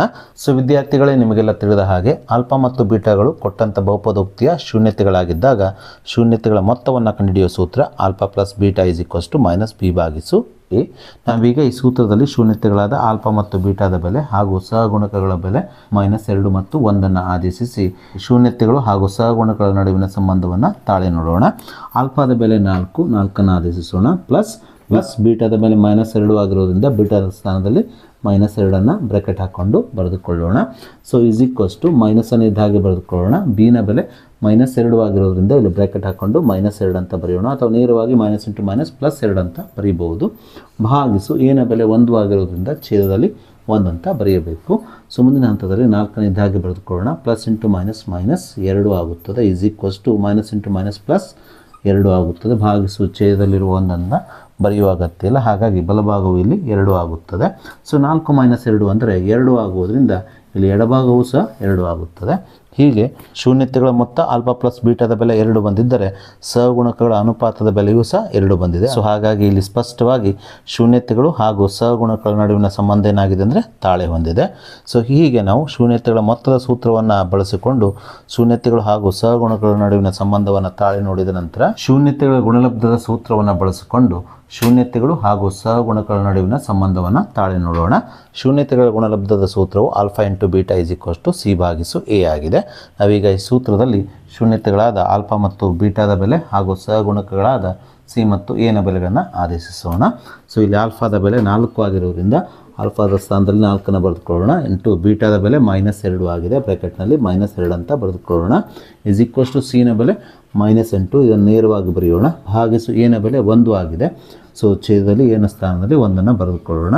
ಪ್ಲಸ್ ಇಂಟು ಮೈನಸ್ 4 8 ಆಗುತ್ತದೆ. ಈಸ್ ಈಕ್ವಲ್ಸ್ ಟು ಬಲಭಾಗದಲ್ಲಿ ಅಂಶದಲ್ಲಿ -8 ಇದೆ, -8 ಬರೆದುಕೊಳ್ಳೋಣ. ಭಾಗಿಸು ಛೇದದಲ್ಲಿ 1 ಇದೆ, ಆ 1 ಬರೆಯುವ ಅಗತ್ಯ ಇಲ್ಲ.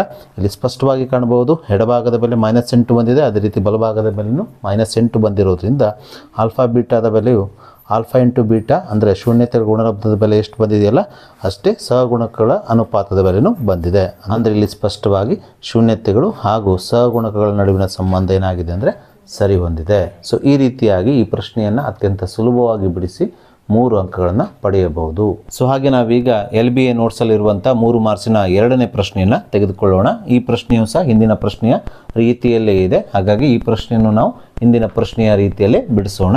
ಸೊ ಪ್ರಶ್ನೆ ಈ ರೀತಿಯಾಗಿದೆ: P of x is equals to x² plus 7x plus 10 ಈ ವರ್ಗ ಬಹುಪದೋಕ್ತಿಯ ಶೂನ್ಯತೆಗಳನ್ನು ಕಂಡುಹಿಡಿಯಿರಿ ಹಾಗೂ ಶೂನ್ಯತೆಗಳು ಮತ್ತು ಸಹಗುಣಕಗಳ ನಡುವಿನ ಸಂಬಂಧವನ್ನು ತಾಳೆ ನೋಡಿ ಅಂತ ಹೇಳಿದ್ದಾರೆ. ಸೊ ಈಗಾಗಲೇ ನಿಮ್ಗೆ ಹೇಳಿದಾಗ ಈ ಪ್ರಶ್ನೆಯನ್ನು ಸಹ ನಾವು ಹಿಂದಿನ ಪ್ರಶ್ನೆಯ ರೀತಿಯಲ್ಲೇ ಬಿಡಿಸಬೇಕು. ಸೊ ಮೊದಲಿಗೆ ನಾವು ಕೊಟ್ಟಂಥ ಬಹುಪದೋಕ್ತಿಯನ್ನು ಇದ್ದ ಹಾಗೆ ಬರೆದುಕೊಳ್ಳೋಣ. ಸೊ ಮುಂದಿನ ಹಂತದಲ್ಲಿ ಈ ಬಹುಪದೋಕ್ತಿಯನ್ನು ನಾವು ಅಪವರ್ತನ ವಿಧಾನದಿಂದ ಅಪವರ್ತಿಸಬೇಕು. ಅದಕ್ಕೋಸ್ಕರ ನಾವಿಲ್ಲಿ 2 ಸಂಖ್ಯೆಗಳನ್ನು ಕಂಡುಹಿಡಿಬೇಕು. ಆ 2 ಸಂಖ್ಯೆಗಳ ಗುಣಲಬ್ಧ ಎಷ್ಟಾಗಿರಬೇಕಂದ್ರೆ 10 ಆಗಿರಬೇಕು. ಅಂದರೆ 2 ಸಂಖ್ಯೆಗಳನ್ನು ಗುಣಿಸಿದಾಗ ಬರುವ ಗುಣಲಬ್ಧ 10 ಆಗಿದ್ದು, ಯಾವ ಸಂಖ್ಯೆಗಳನ್ನು ಗುಣಿಸಿ ನೀವು 10 ತಂದಿರ್ತೀರಲ್ವ ಅದೇ ಸಂಖ್ಯೆಗಳನ್ನು ಕೂಡಿಸಿದಾಗ ಅಥವಾ ಕಳೆದಾಗ ಬರುವ ಮೊತ್ತ ಎಷ್ಟಾಗಿರ್ಬೇಕಂದ್ರೆ 7 ಆಗಿರಬೇಕು. ಆ ಸಂಖ್ಯೆಗಳನ್ನು ನಾವೀಗ ಕಂಡುಹಿಡಿಯೋಣ. ಆ ಸಂಖ್ಯೆಗಳೆಂದರೆ 2 ಮತ್ತು 5 ಆಗಿದೆ. ಯಾಕಂದರೆ 2 ಮತ್ತು 5 ಕೂಡಿಸ್ರೆ ಬರುವ ಮೊತ್ತ ಎಷ್ಟಾಗ್ತದೆ 7 ಆಗ್ತದೆ. ಅದೇ ರೀತಿ ಇದೇ ಸಂಖ್ಯೆಗಳನ್ನು ಗುಣಿಸಿದಾಗ 2 ಮತ್ತು 5 ಗುಣಿಸಿದಾಗ ಬರುವ ಗುಣಲಬ್ಧ ಎಷ್ಟಾಗ್ತದೆ 10 ಆಗ್ತದೆ. ಹಾಗಾಗಿ ಆ ಸಂಖ್ಯೆಗಳು 2 ಮತ್ತು 5 ಆಗಿದೆ. ಈ ಸಂಖ್ಯೆಗಳನ್ನು ನಾವು ಪಡೆದುಕೊಂಡ ನಂತರ ನಾವೀಗ ಈ ಸಂಖ್ಯೆಗಳ ಆಧಾರದ ಮೇಲೆ ಕೊಟ್ಟಂಥ ವರ್ಗ ಬಹುಪದೋಕ್ತಿಯನ್ನು 2 ಅಪವರ್ತನಗಳ ಗುಣಲಬ್ಧವಾಗಿ ನೇರವಾಗಿ ಬರೀಬಹುದು. ಯಾಕಂದರೆ ಇಲ್ಲಿ x ವರ್ಗದ ಸಹಗುಣಕ 1 ಇರೋದ್ರಿಂದ ನಾವು ಈ ವರ್ಗ ಬಹುಪದೋಕ್ತಿಯನ್ನು 2 ಅಪವರ್ತನಗಳ ಗುಣಲಬ್ಧವಾಗಿ ನೇರವಾಗಿ ಬರೆಯಬಹುದು. ಈ ಮೊದಲನೇ ಅಪವರ್ತನದಲ್ಲಿ ಮೊದಲನೇ ಪದವನ್ನು ಈ ವರ್ಗ ಬಹುಪದೋಕ್ತಿಯ ಚರಾಕ್ಷರ x ಆಗಿ ಬರೆದುಕೊಳ್ಳಬೇಕು. ಹಾಗಾಗಿ ಎರಡನೇ ಪದವನ್ನು ಇಲ್ಲಿರುವ ಒಂದು ಸಂಖ್ಯೆ 2 ಆಗಿ ತೆಗೆದುಕೊಳ್ಳೋಣ. ಹಾಗಾಗಿ ಇಲ್ಲಿ ಮೊದಲನೇ ಅಪವರ್ತನ ಏನಾಗ್ತದೆ x ಪ್ಲಸ್ 2 ಆಗುತ್ತದೆ. ಇದೇ ರೀತಿ ನಾವು ಎರಡನೇ ಅಪವರ್ತನದಲ್ಲಿ ಮೊದಲನೇ ಪದವನ್ನು ಚರಾಕ್ಷರ x ಆಗಿ, ಎರಡನೇ ಪದವನ್ನು ಇಲ್ಲಿರುವ ಮತ್ತೊಂದು ಸಂಖ್ಯೆ ಪ್ಲಸ್ 5 ಆಗಿ ಬರೆದುಕೊಂಡಾಗ ಇದರ ಮುಂದಿನ ಹಂತವು X plus 2 into x plus 5 ಆಗುತ್ತದೆ. ಹೀಗೆ ನಾವು ಕೊಟ್ಟಂಥ ಬಹುಪದೋಕ್ತಿಯನ್ನು ಅಪವರ್ತಿಸಿದ ನಂತರ ಅಂದರೆ 2 ಅಪವರ್ತನಗಳ ಗುಣಲಬ್ಧವಾಗಿ ಬರೆದ ನಂತರ ನಾವೀಗ ಈ ಬಹುಪದೋಕ್ತಿಯ ಶೂನ್ಯತೆಗಳನ್ನು ಕಂಡುಹಿಡಿಯಬೇಕು. ಈ ಬಹುಪದೋಕ್ತಿಯ ಶೂನ್ಯತೆಗಳನ್ನು ನಾವು ಕಂಡುಹಿಡಿಯಬೇಕಾದ್ರೆ ಕೊಟ್ಟಂಥ ಬಹುಪದೋಕ್ತಿಯನ್ನು ನಾವು ಸಮೀಕರಣದ ರೂಪದಲ್ಲಿ ಬರೆದುಕೊಳ್ಬೇಕು. ಅಂದರೆ p of x is equals to 0 ಆಗಿ ಮಾಡ್ಕೊಳ್ಬೇಕು. P of x is equals to 0 ಅಂದರೆ x plus 2 into x plus 5 is equals to ಏನಾಗ್ತದೆ 0 ಆಗ್ತದೆ. ಸೊ ನಾವೀಗ ಈ 2 ಅಪವರ್ತನಗಳನ್ನು ಪ್ರತ್ಯೇಕವಾಗಿ 0ಗೆ ಸಮಗೊಳಿಸಿ ಈ ರೀತಿಯ 2 ಸಮೀಕರಣಗಳನ್ನು ಮಾಡ್ಕೊಳ್ಬೇಕು. ಅಂದರೆ x plus 2 is equals to 0 ಮತ್ತು x plus 5 is equals to 0 ಈ ರೀತಿ 2 ಸಮೀಕರಣಗಳನ್ನು ಮಾಡ್ಕೊಳ್ಬೇಕು. ನಾವೀಗ ಈ 2 ಸಮೀಕರಣಗಳನ್ನು ಬಿಡಿಸಿ ಎಕ್ಸ್ನ ಬೆಲೆಗಳನ್ನು ಕಂಡುಹಿಡಿದು ಆ ಎಕ್ಸ್ನ ಬೆಲೆಗಳೇ ಶೂನ್ಯತೆಗಳಾಗಿರೋದ್ರಿಂದ ಶೂನ್ಯತೆಗಳನ್ನು ಬರೆಯೋಣ. ಸೊ ಇಲ್ಲಿ ಎಕ್ಸ್ ಅನ್ನು ಎಡಭಾಗದಲ್ಲಿ ಇಟ್ಕೊಂಡು ಪ್ಲಸ್ 2 ಅನ್ನು ಬಲಭಾಗಕ್ಕೆ ಸ್ಥಳಾಂತರಿಸಿದಾಗ ಎಕ್ಸ್ನ ಬೆಲೆಯು -2 ಆಗುತ್ತದೆ. ಅದೇ ರೀತಿ ಈ ಸಮೀಕರಣದಲ್ಲಿ ಪ್ಲಸ್ 5 ಅನ್ನು ಬಲಭಾಗಕ್ಕೆ ಸ್ಥಳಾಂತರಿಸಿದಾಗ -5 ಆಗೋದ್ರಿಂದ ಇಲ್ಲಿ ಎಕ್ಸ್ನ ಬೆಲೆಯು -5 ಆಗುತ್ತದೆ. ಈ -2 ಮತ್ತು -5 ಇವುಗಳೇ ಏನಾಗಿದೆ ಅಂದರೆ ಶೂನ್ಯತೆಗಳಾಗಿವೆ. ಸಾಮಾನ್ಯವಾಗಿ ನಾವು ಶೂನ್ಯತೆಗಳನ್ನು ಆಲ್ಫಾ ಮತ್ತು ಬೀಟಾದ ಸಂಕೇತಾಕ್ಷರದಿಂದ ಸೂಚಿಸುವುದರಿಂದ ಇಲ್ಲಿ ಶೂನ್ಯತೆಗಳು ಆಲ್ಫಾ ಇಸ್ ಈಕ್ವಲ್ಸ್ ಟು -2 ಮತ್ತು ಬೀಟಾ ಇಸ್ ಈಕ್ವಲ್ಸ್ ಟು -5 ಅಂತ ಬರೆಯಬೇಕು. ಅಂದರೆ ಎಕ್ಸ್ನ ಬೆಲೆಗಳು ಇಲ್ಲಿ ಶೂನ್ಯತೆಗಳಾಗಿರೋದ್ರಿಂದ ಶೂನ್ಯತೆಗಳನ್ನು ಆಲ್ಫಾ ಮತ್ತು ಬೀಟಾ ಸಂಕೇತಾಕ್ಷರದಿಂದ ಸೂಚಿಸುವುದರಿಂದ ಆಲ್ಫಾವನ್ನು ಒಂದು ಶೂನ್ಯತೆ -2 ಆಗಿ ಅದೇ ರೀತಿ ಬೀಟಾವನ್ನು ಮತ್ತೊಂದು ಶೂನ್ಯತೆ -5 ಆಗಿ ಬರೆದುಕೊಳ್ಬೇಕು. ಸೊ ಹೀಗೆ ನಾವು ಪ್ರಶ್ನೆಯಲ್ಲಿ ಕೇಳಿರುವ ಕೊಟ್ಟಂಥ ಬಹುಪದೋಕ್ತಿಯ ಶೂನ್ಯತೆಗಳನ್ನು ಕಂಡುಹಿಡಿದ ನಂತರ ನಾವೀಗ ಈ ಶೂನ್ಯತೆಗಳು ಮತ್ತು ಸಹಗುಣಕಗಳ ನಡುವಿನ ಸಂಬಂಧವನ್ನು ತಾಳೆ ನೋಡೋಣ. ಅದಕ್ಕಿಂತ ಪೂರ್ವದಲ್ಲಿ ನಾವು ಕೊಟ್ಟಂಥ ಬಹುಪದೋಕ್ತಿಯ ಸಹಗುಣಕಗಳನ್ನು ಬರೆದುಕೊಳ್ಬೇಕು. ಅಂದರೆ ಎಕ್ಸ್ ವರ್ಗದ ಸಹಗುಣಕ ಎ ನ ಬೆಲೆ, ಎಕ್ಸ್ನ ಸಹಗುಣಕ ಬಿ ನ ಬೆಲೆ ಹಾಗೂ ಸ್ಥಿರಾಂಕ ಸಿ ನ ಬೆಲೆಯನ್ನು ಬರೆಯಬೇಕು. ಇಲ್ಲಿ ಎಕ್ಸ್ ವರ್ಗದ ಸಹಗುಣಕ 1 ಆಗಿರೋದ್ರಿಂದ ಎ ಇಸ್ ಈಕ್ವಲ್ಸ್ ಟು 1 ಅಂತ ಬರೆಯೋಣ. ಹಾಗೆ ಎಕ್ಸ್ನ ಸಹಗುಣಕ 7 ಆಗಿರೋದ್ರಿಂದ ಬಿ ಇಸ್ ಈಕ್ವಲ್ಸ್ ಟು 7 ಅಂತ ಬರೆಯೋಣ. ಹಾಗೆ ಸ್ಥಿರಾಂಕ 10 ಆಗಿರೋದ್ರಿಂದ ಸಿ ಇಸ್ ಈಕ್ವಲ್ಸ್ ಟು 10 ಅಂತ ಬರೆದುಕೊಳ್ಳೋಣ.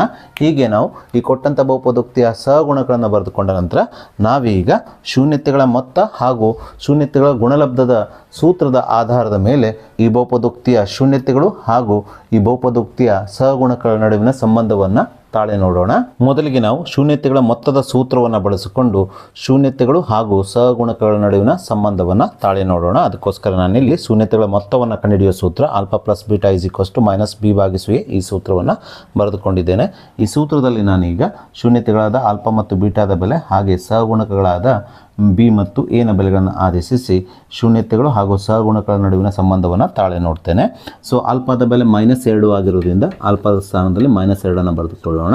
ಪ್ಲಸ್ ಅನ್ನು ಇದ್ದಾಗೆ ಹಾಕಿಕೊಳ್ಳೋಣ. ಬೀಟಾದ ಬೆಲೆ -5 ಆಗಿದೆ, ಹಾಗಾಗಿ ಬ್ರ್ಯಾಕೆಟ್ ಹಾಕ್ಕೊಂಡು -5 ಅಂತ ಬರೀಬಹುದು ಅಥವಾ ನೇರವಾಗಿ ಪ್ಲಸ್ ಇಂಟು -5 ಅಂತ ಬರೀಬಹುದು. ಮೈನಸ್ ಅನ್ನು ಇದ್ದಾಗೆ ಬರೆದುಕೊಳ್ಳೋಣ. ಬಿ ನ ಬೆಲೆ 7 ಆಗಿದೆ, ಬಿ ನ ಸ್ಥಾನದಲ್ಲಿ 7 ಬರೆದುಕೊಳ್ಳೋಣ. ಭಾಗಿಸು ಎ ನ ಬೆಲೆ 1 ಆಗಿದೆ, ಛೇದದಲ್ಲಿ 1 ಅಂತ ಬರೆಯೋಣ. ಸೊ ಮುಂದಿನ ಹಂತದಲ್ಲಿ -2 ಇದ್ದಾಗೆ ಬರೆದುಕೊಳ್ಳೋಣ. ಪ್ಲಸ್ ಇಂಟು ಮೈನಸ್ ಆಗುತ್ತದೆ, -5 ಬರೆಯೋಣ ಇಸ್ ಈಕ್ವಲ್ಸ್ ಟು -7 ಬರೆಯೋಣ. ಛೇದದಲ್ಲಿ 1 ಇದೆ, 1 ಬರೆಯುವ ಅಗತ್ಯ ಇಲ್ಲ. -2 -5 -7 ಆಗುತ್ತದೆ ಈಸ್ ಈಕ್ವಲ್ಸ್ ಟು -7. ನೀವು ಇಲ್ಲಿ ಸ್ಪಷ್ಟವಾಗಿ ಕಾಣ್ಬೋದು ಶೂನ್ಯತೆಗಳ ಮೊತ್ತ ಆಲ್ಫಾ ಪ್ಲಸ್ ಬೀಟಾದ ಬೆಲೆ ಎಷ್ಟು ಬಂದಿದೆ, -7 ಬಂದಿದೆಯಲ್ಲ. ಅದೇ ರೀತಿ ಸಹಗುಣಕಗಳ ಅನುಪಾತದ ಬೆಲೆ ಏನು ಬಂದಿದೆ, -7 ಬಂದಿದೆ. ಸೊ ಇದರ ಆಧಾರದ ಮೇಲೆ ಇಲ್ಲಿ ಶೂನ್ಯತೆಗಳ ಮೊತ್ತದ ಸೂತ್ರದ ಮೇಲೆ ನಾವೇನು ಹೇಳ್ಬೋದು ಅಂದರೆ ಇಲ್ಲಿ ಶೂನ್ಯತೆಗಳು ಮತ್ತು ಸಹಗುಣಕಗಳ ನಡುವಿನ ಸಂಬಂಧ ಏನಾಗಿದೆ ಅಂದರೆ ತಾಳೆ ಹೊಂದಿದೆ ಅಂತ ಹೇಳ್ಬೋದು. ಇದೇ ರೀತಿಯಾಗಿ ನಾವು ಶೂನ್ಯತೆಗಳ ಗುಣಲಬ್ಧದ ಸೂತ್ರ alpha into beta is equals to c ಭಾಗಿಸು ಎ ಈ ಸೂತ್ರವನ್ನು ಬಳಸಿಕೊಂಡು ಶೂನ್ಯತೆಗಳು ಹಾಗೂ ಸಹಗುಣಕಗಳ ನಡುವಿನ ಸಂಬಂಧವನ್ನು ತಾಳೆ ನೋಡಬೇಕು. ಅದಕ್ಕೋಸ್ಕರ ನಾನಿಲ್ಲಿ ಶೂನ್ಯತೆಗಳ ಗುಣಲಬ್ಧದ ಸೂತ್ರ alpha into beta is equals to c ಭಾಗಿಸು ಎ ಅನ್ನು ಬರೆದುಕೊಂಡಿದ್ದೇನೆ. ಈ ಸೂತ್ರದಲ್ಲಿ ನಾವು ಆಲ್ಫಾ ಮತ್ತು ಬೀಟಾದ ಬೆಲೆ ಹಾಗೂ ಸಿ ಮತ್ತು ಎ ನ ಬೆಲೆಗಳನ್ನು ಆದೇಶಿಸಬೇಕು. ಆಲ್ಫಾದ ಬೆಲೆ -2 ಆಗಿರೋದ್ರಿಂದ ಆಲ್ಫಾನ ಸ್ಥಾನದಲ್ಲಿ -2 ಬರೆದುಕೊಳ್ಳೋಣ. ಇಂಟು ಬೀಟಾದ ಬೆಲೆ ಎಷ್ಟು ಬಂದಿದೆ, -5 ಬಂದಿದೆ, -5 ಬರೆದುಕೊಳ್ಳೋಣ ಇಸ್ ಈಕ್ವಲ್ಸ್ ಟು ಸಿ ನ ಬೆಲೆ 10 ಆಗಿದೆ, ಭಾಗಿಸು ಎ ನ ಬೆಲೆ ಎಷ್ಟಿದೆ, 1 ಇದೆ, ಛೇದದಲ್ಲಿ 1 ಬರೆದುಕೊಳ್ಳೋಣ. So minus into minus plus ಆಗುತ್ತದೆ. 2 10 ಆಗೋದ್ರಿಂದ ಎಡಭಾಗದಲ್ಲಿ 10 ಬರುತ್ತದೆ. ಅದೇ ರೀತಿ ಬಲಭಾಗದಲ್ಲಿ 10 ಭಾಗಿಸು 1 ಅಂತ ಇದೆ. ಛೇದದಲ್ಲಿರುವ 1 ನಾವು ಬಿಟ್ಟು ನೇರವಾಗಿ 10 ಅಂತ ಬರೆದಾಗ ಇದು 10 ಇಸ್ ಈಕ್ವಲ್ಸ್ ಟು 10 ಆಗುತ್ತದೆ. ಅಂದರೆ ಇಲ್ಲಿ ಸ್ಪಷ್ಟವಾಗಿ ಶೂನ್ಯತೆಗಳ ಗುಣಲಬ್ಧವು ಸಹಗುಣಕಗಳ ಅನುಪಾತಕ್ಕೆ ಸಮನಾಗಿದೆ. ಅಂದರೆ ಶೂನ್ಯತೆಗಳ ಹಾಗೂ ಸಹಗುಣಗಳ ನಡುವಿನ ಸಂಬಂಧ ಏನಾಗಿದೆ ಅಂದರೆ ಸರಿ ಹೊಂದಿದೆ. ಸೊ ಹೀಗೆ ನಾವು ಈ ಪ್ರಶ್ನೆಯನ್ನು ಬಿಡಿಸಿ 3 ಮಾರ್ಕ್ಸನ್ನು ಪಡೆಯಬೇಕು. ಸೊ ಹಾಗೆ ನಾವೀಗ 3 ಮಾರ್ಕ್ಸಿನ ಮತ್ತೊಂದು ಇಂಪಾರ್ಟೆಂಟ್ ಕ್ವಶನನ್ನು ತೆಗೆದುಕೊಳ್ಳೋಣ. ಪ್ರಶ್ನೆ ಈ ರೀತಿಯಾಗಿದೆ. ಶೂನ್ಯತೆಗಳ ಮೊತ್ತ ಹಾಗೂ ಗುಣಲಬ್ಧಗಳು ಕ್ರಮವಾಗಿ -3 ಮತ್ತು 2 ಆಗಿರುವ ಒಂದು ವರ್ಗ ಬಹುಪದೋಕ್ತಿಯನ್ನು ಬರೆಯಿರಿ ಹಾಗೂ ಈ ವರ್ಗ ಬಹುಪದೋಕ್ತಿಯ ಶೂನ್ಯತೆಗಳನ್ನು ಕಂಡುಹಿಡಿಯಿರಿ ಅಂದ್ಕೊಂಡು 2 ಪ್ರಶ್ನೆಗಳನ್ನು ನಮಗೆ ಕೇಳಿದ್ದಾರೆ. ಸೊ ಮೊದಲಿಗೆ ನಾವು ಶೂನ್ಯತೆಗಳ ಮೊತ್ತ ಹಾಗೂ ಗುಣಲಬ್ಧಗಳು ಕ್ರಮವಾಗಿ -3 ಮತ್ತು 2 ಆಗಿರುವ ಒಂದು ಬಹುಪದೋಕ್ತಿಯನ್ನು ಬರೆಯೋಣ. ವಿದ್ಯಾರ್ಥಿಗಳೇ, ನಿಮಗೆಲ್ಲ ತಿಳಿದ ಹಾಗೆ ಆಲ್ಫಾ ಮತ್ತು ಬೀಟಾಗಳು ಕೊಟ್ಟಂಥ ಬಹುಪದೋಕ್ತಿಯ ಶೂನ್ಯತೆಗಳಾಗಿದ್ದಾಗ ಶೂನ್ಯತೆಗಳ ಮೊತ್ತವನ್ನು ಕಂಡುಹಿಡಿಯುವ ಸೂತ್ರ ಆಲ್ಫಾ ಪ್ಲಸ್ ಬೀಟಾ -b/a ಆಗುತ್ತದೆ. ಅದನ್ನೇ ನಾವಿಲ್ಲಿ ಬರೆದುಕೊಳ್ಳೋಣ. ಆಲ್ಫಾ ಮತ್ತು ಬೀಟಾಗಳು ಕೊಟ್ಟಂಥ ಬಹುಪದೋಕ್ತಿಯ ಶೂನ್ಯತೆಗಳಾಗಿದ್ದಾಗ ಶೂನ್ಯತೆಗಳ ಮೊತ್ತ ಆಲ್ಫಾ ಪ್ಲಸ್ ಬೀಟಾ ಅಂತ ಬರೆಯೋಣ. ಆದರೆ ಇಲ್ಲಿ ನಮಗೆ ಶೂನ್ಯತೆಗಳ ಮೊತ್ತದ ಬೆಲೆಯನ್ನು ನೇರವಾಗಿ ಕೊಟ್ಟಿದ್ದಾರೆ. ಎಷ್ಟಿದೆ? -3 ಆಗಿ ಕೊಟ್ಟಿದ್ದಾರೆ. ಹಾಗಾಗಿ ನಾವಿಲ್ಲಿ ಶೂನ್ಯತೆಗಳ ಮೊತ್ತ ಆಲ್ಫಾ ಪ್ಲಸ್ ಬೀಟಾ -3 ಆಗಿ ಬರೆದುಕೊಳ್ಳೋಣ. ಇದೇ ರೀತಿ ಆಲ್ಫಾ ಮತ್ತು ಬೀಟಾಗಳು ಕೊಟ್ಟಂಥ ಬಹುಪದೋಕ್ತಿಯ ಶೂನ್ಯತೆಗಳಾಗಿದ್ದಾಗ ಶೂನ್ಯತೆಗಳ ಗುಣಲಬ್ಧವನ್ನು ಕಂಡುಹಿಡಿಯುವ ಸೂತ್ರ ಆಲ್ಫಾ ಇಂಟು ಬೀಟಾ c/a ಎಂಬುದು ನಮಗೆ ತಿಳಿದಿದೆ. ಆದರೆ ಇಲ್ಲಿ ಶೂನ್ಯತೆಗಳ ಗುಣಲಬ್ಧದ ಬೆಲೆಯನ್ನು ನಮಗೆ ಪ್ರಶ್ನೆಯಲ್ಲಿ ನೇರವಾಗಿ ಕೊಟ್ಟಿದ್ದಾರೆ. ಎಷ್ಟಿದೆ? 2 ಆಗಿದೆ. ಹಾಗಾಗಿ ಶೂನ್ಯತೆಗಳ ಗುಣಲಬ್ಧ ಆಲ್ಫಾ ಇಂಟು ಬೀಟಾ 2 ಅಂತ ಬರೆದುಕೊಳ್ಳೋಣ. ಸೊ ಹೀಗೆ ನಾವು ಶೂನ್ಯತೆಗಳ ಮೊತ್ತದ ಬೆಲೆ ಮತ್ತು ಗುಣಲಬ್ಧದ ಬೆಲೆಗಳನ್ನು ಬರೆದುಕೊಂಡ ನಂತರ ನಾವೀಗ ಪ್ರಶ್ನೆಯಲ್ಲಿ ನಮಗೆ ಕಂಡುಹಿಡಿಯಲಿಕ್ಕೆ ಹೇಳಿರುವಂಥ ಶೂನ್ಯತೆಗಳ ಮೊತ್ತ ಮತ್ತು ಗುಣಲಬ್ಧಗಳು ಕ್ರಮವಾಗಿ -3 ಮತ್ತು 2 ಆಗಿರುವ ವರ್ಗ ಬಹುಪದೋಕ್ತಿಯನ್ನು ಸೂತ್ರದ ಸಹಾಯದಿಂದ ಕಂಡುಹಿಡಿಯೋಣ. ವಿದ್ಯಾರ್ಥಿಗಳೇ, ನಿಮಗೆಲ್ಲ ತಿಳಿದ ಹಾಗೆ ಶೂನ್ಯತೆಗಳ ಮೊತ್ತ ಆಲ್ಫಾ ಪ್ಲಸ್ ಬೀಟಾ ಹಾಗೆ ಗುಣಲಬ್ಧ ಆಲ್ಫಾ ಇಂಟು ಬೀಟಾ ಆಗಿರುವ ವರ್ಗ ಬಹುಪದೋಕ್ತಿಯ ಆದರ್ಶ ರೂಪವು p(x) x² - ಶೂನ್ಯತೆಗಳ ಮೊತ್ತ alpha plus beta into x plus ಶೂನ್ಯತೆಗಳ ಗುಣಲಬ್ಧ ಆಲ್ಫಾ ಇಂಟು ಬೀಟಾ ಆಗುತ್ತದೆ. ನಾವೀಗ ಈ ವರ್ಗ ಬಹುಪದೋಕ್ತಿ ಅಂದರೆ ಆದರ್ಶ ರೂಪದ ವರ್ಗ ಬಹುಪದೋಕ್ತಿಯಲ್ಲಿ ಶೂನ್ಯತೆಗಳ ಮೊತ್ತದ ಬೆಲೆ ಆಲ್ಫಾ ಪ್ಲಸ್ ಬೀಟಾ -3 ಹಾಗೆ ಗುಣಲಬ್ಧ ಆಲ್ಫಾ ಇಂಟು ಬೀಟಾದ ಬೆಲೆಗಳನ್ನು ಆದೇಶಿಸೋಣ. ಸೊ ಎಕ್ಸ್ ವರ್ಗವನ್ನು ಇದ್ದ ಹಾಗೆ ಬರೆದುಕೊಳ್ಳೋಣ. ಮೈನಸ್ ಆಲ್ಫಾ ಪ್ಲಸ್ ಬೀಟಾದ ಬೆಲೆ ನಮ್ಗೆ ಕೊಟ್ಟಿದ್ದಾರೆ. ಶೂನ್ಯತೆಗಳ ಮೊತ್ತದ ಬೆಲೆ ಎಷ್ಟು ಕೊಟ್ಟಿದ್ದಾರೆ? -3 ಆಗಿ ಕೊಟ್ಟಿರೋದ್ರಿಂದ ಆಲ್ಫಾ ಪ್ಲಸ್ ಬೀಟಾ ಎಷ್ಟಾಗ್ತದೆ ಅಂದರೆ -3 ಆಗುತ್ತದೆ. ಹಾಗಾಗಿ ನಾವು ಆಲ್ಫಾ ಪ್ಲಸ್ ಬೀಟಾದ ಸ್ಥಾನದಲ್ಲಿ -3 ಬರೆದುಕೊಳ್ಳೋಣ into x plus alpha into ಬೀಟಾದ ಬೆಲೆ ಅಥವಾ ಶೂನ್ಯತೆಗಳ ಗುಣಲಬ್ಧದ ಬೆಲೆ ನಮಗೆ 2 ಆಗಿ ಕೊಟ್ಟಿರೋದ್ರಿಂದ ಆಲ್ಫಾ ಇಂಟು ಬೀಟಾದ ಸ್ಥಾನದಲ್ಲಿ ನಾವು 2 ಬರೆದುಕೊಳ್ಳೋಣ. ಸೊ ಮುಂದಿನ ಹಂತದಲ್ಲಿ ಈ x² ಇದ್ದಾಗೆ ಬರೆದುಕೊಳ್ಳೋಣ. Minus into minus plus 3x plus 2 ಇದ್ದ ಹಾಗೆ ಬರೆದುಕೊಂಡಾಗ ಶೂನ್ಯತೆಗಳ ಮೊತ್ತ -3 ಹಾಗೆ ಗುಣಲಬ್ಧ 2 ಆಗಿರುವ ನಮಗೆ ಕಂಡುಹಿಡಿಯಲಿಕ್ಕೆ ಹೇಳಿರುವಂಥ ವರ್ಗ ಬಹುಪದೋಕ್ತಿಯು ಇಲ್ಲಿ p(x) x² plus 3x plus 2 ಆಗುತ್ತದೆ. ಹೀಗೆ ನಾವು ಪ್ರಶ್ನೆಯಲ್ಲಿ ಕೇಳಿರುವ ಮೊದಲನೇ ಉಪಪ್ರಶ್ನೆಯನ್ನು ಕಂಡುಹಿಡಿದ ನಂತರ ಅಂದರೆ ಶೂನ್ಯತೆಗಳ ಮೊತ್ತ -3 ಹಾಗೂ ಗುಣಲಬ್ಧ 2 ಆಗಿರುವ ಒಂದು ವರ್ಗ ಬಹುಪದೋಕ್ತಿಯನ್ನು ಕಂಡುಹಿಡಿದ ನಂತರ ನಾವು ಇದೇ ವರ್ಗ ಬಹುಪದೋಕ್ತಿಯ ಶೂನ್ಯತೆಗಳನ್ನು ಕಂಡುಹಿಡಿಯೋಣ. ಈ ವರ್ಗ ಬಹುಪದೋಕ್ತಿಯ ಶೂನ್ಯತೆಗಳನ್ನು ನಾವು ಕಂಡುಹಿಡಿಬೇಕಾದ್ರೆ ಈ ವರ್ಗ ಬಹುಪದೋಕ್ತಿಯನ್ನು ನಾವು ಸಮೀಕರಣ ರೂಪದಲ್ಲಿ ಬರೆದುಕೊಳ್ಬೇಕು. ಅದಕ್ಕೋಸ್ಕರ ನಾನಿಲ್ಲಿ p(x) 0 ಅಂತ ಬರೆದುಕೊಳ್ತಾ ಇದ್ದೇನೆ. ಅಂದರೆ ಈ ವರ್ಗ ಬಹುಪದೋಕ್ತಿಯನ್ನು ಸಮೀಕರಣ ರೂಪಕ್ಕೆ ಪರಿವರ್ತಿಸ್ತಾ ಇದ್ದೇನೆ.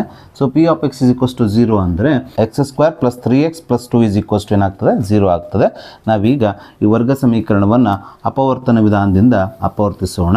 ಸೊ ಇಲ್ಲಿ 2 ಸಂಖ್ಯೆಗಳನ್ನು ನಾವು ಕಂಡುಹಿಡಿಬೇಕು. ಆ ಸಂಖ್ಯೆಗಳನ್ನು ಗುಣಿಸಿದಾಗ ಬರುವಂಥ ಗುಣಲಬ್ಧ ಎಷ್ಟಾಗಿರಬೇಕಂದ್ರೆ 2 ಆಗಿರಬೇಕು.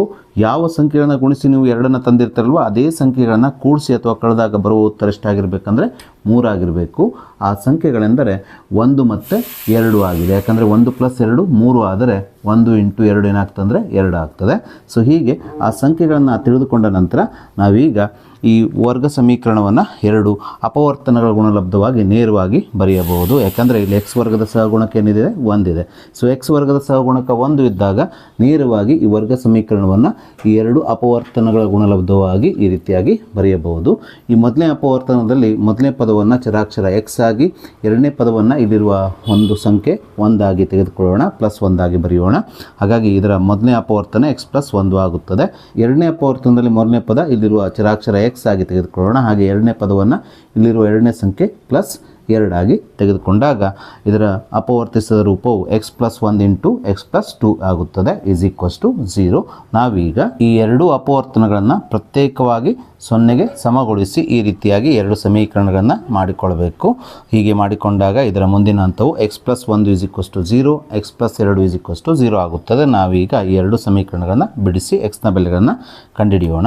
ಸೊ ಈ ಸಮೀಕರಣದಲ್ಲಿ +1 ಬಲಭಾಗ ಸ್ಥಳಾಂತರಿಸಿದಾಗ -1 ಆಗುತ್ತದೆ. ಹಾಗೆ ಈ ಸಮೀಕರಣ ಸಮೀಕರಣದಲ್ಲಿ +2 ಬಲಭಾಗಕ್ಕೆ ಸ್ಥಳಾಂತರಿಸಿದಾಗ -2 ಆಗುತ್ತದೆ. ಈ ಎಕ್ಸ್ನ ಬೆಲೆಗಳೇ ಈ ಬಹುಪದೋಕ್ತಿಯ ಶೂನ್ಯತೆಗಳಾಗಿರೋದ್ರಿಂದ ಈ ಕೊಟ್ಟಂಥ ಬಹುಪದೋಕ್ತಿಯ ಶೂನ್ಯತೆಗಳು -1 ಮತ್ತು -2 ಆಗುತ್ತವೆ. ಆದರೆ ಶೂನ್ಯತೆಗಳನ್ನು ನಾವು ಆಲ್ಫಾ ಮತ್ತು ಬೀಟಾಗಳಾಗಿ ತೆಗೆದುಕೊಂಡಿರೋದ್ರಿಂದ ನಾವಿಲ್ಲಿ ಶೂನ್ಯತೆಗಳು ಆಲ್ಫಾ ಅಂದರೆ ಎಕ್ಸ್ನ ಒಂದು ಬೆಲೆ -1 ಆಗಿ, ಅದೇ ರೀತಿ ಬೀಟಾ ಎಕ್ಸ್ನ ಮತ್ತೊಂದು ಬೆಲೆ -2 ಆಗಿ ಬರೆದುಕೊಳ್ಳಬೇಕು. ಆದ್ದರಿಂದ ಇಲ್ಲಿ ಶೂನ್ಯತೆಗಳು ಆಲ್ಫಾ -1 ಎಕ್ಸ್ನ ಬೆಲೆ ಮತ್ತು ಬೀಟಾ ಎಕ್ಸ್ನ ಬೆಲೆ -2 ಆಗಿವೆ. ಸೊ ನಾವೀಗ LBA ನೋಟ್ಸಲ್ಲಿರುವ ಮತ್ತೊಂದು 3 ಮಾರ್ಕ್ಸಿನ ಪ್ರಶ್ನೆಯನ್ನು ತೆಗೆದುಕೊಳ್ಳೋಣ. ಪ್ರಶ್ನೆ ಈ ರೀತಿಯಾಗಿದೆ.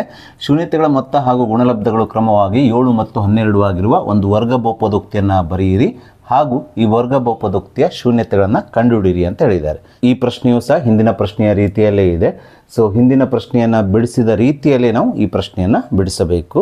ಸೊ ಮೊದಲಿಗೆ ನಾವು ಪ್ರಶ್ನೆಯಲ್ಲಿ ಕಂಡುಹಿಡಿಯಲಿಕ್ಕೆ ಹೇಳಿರುವಂಥ ಶೂನ್ಯತೆಗಳ ಮೊತ್ತ 7 ಗುಣಲಬ್ಧ 12 ಆಗಿರುವ ಒಂದು ವರ್ಗ ಬಹುಪದೋಕ್ತಿಯನ್ನು ಕಂಡುಹಿಡಿಯೋಣ. ಸೊ ವಿದ್ಯಾರ್ಥಿಗಳೇ, ನಿಮಗೆಲ್ಲ ತಿಳಿದ ಹಾಗೆ ಆಲ್ಫಾ ಮತ್ತು ಬೀಟಾಗಳು ಯಾವುದೇ ಒಂದು ವರ್ಗ ಬಹುಪದೋಕ್ತಿಯ ಶೂನ್ಯತೆಗಳಾಗಿದ್ದಾಗ ಆ ಶೂನ್ಯತೆಗಳ ಮೊತ್ತವನ್ನು ಕಂಡುಹಿಡಿಯುವ ಸೂತ್ರವು ಆಲ್ಫಾ ಪ್ಲಸ್ ಬೀಟಾ −b/a ಆಗುತ್ತದೆ ಎಂಬುದು ನಮಗೆ ತಿಳಿದಿದೆ.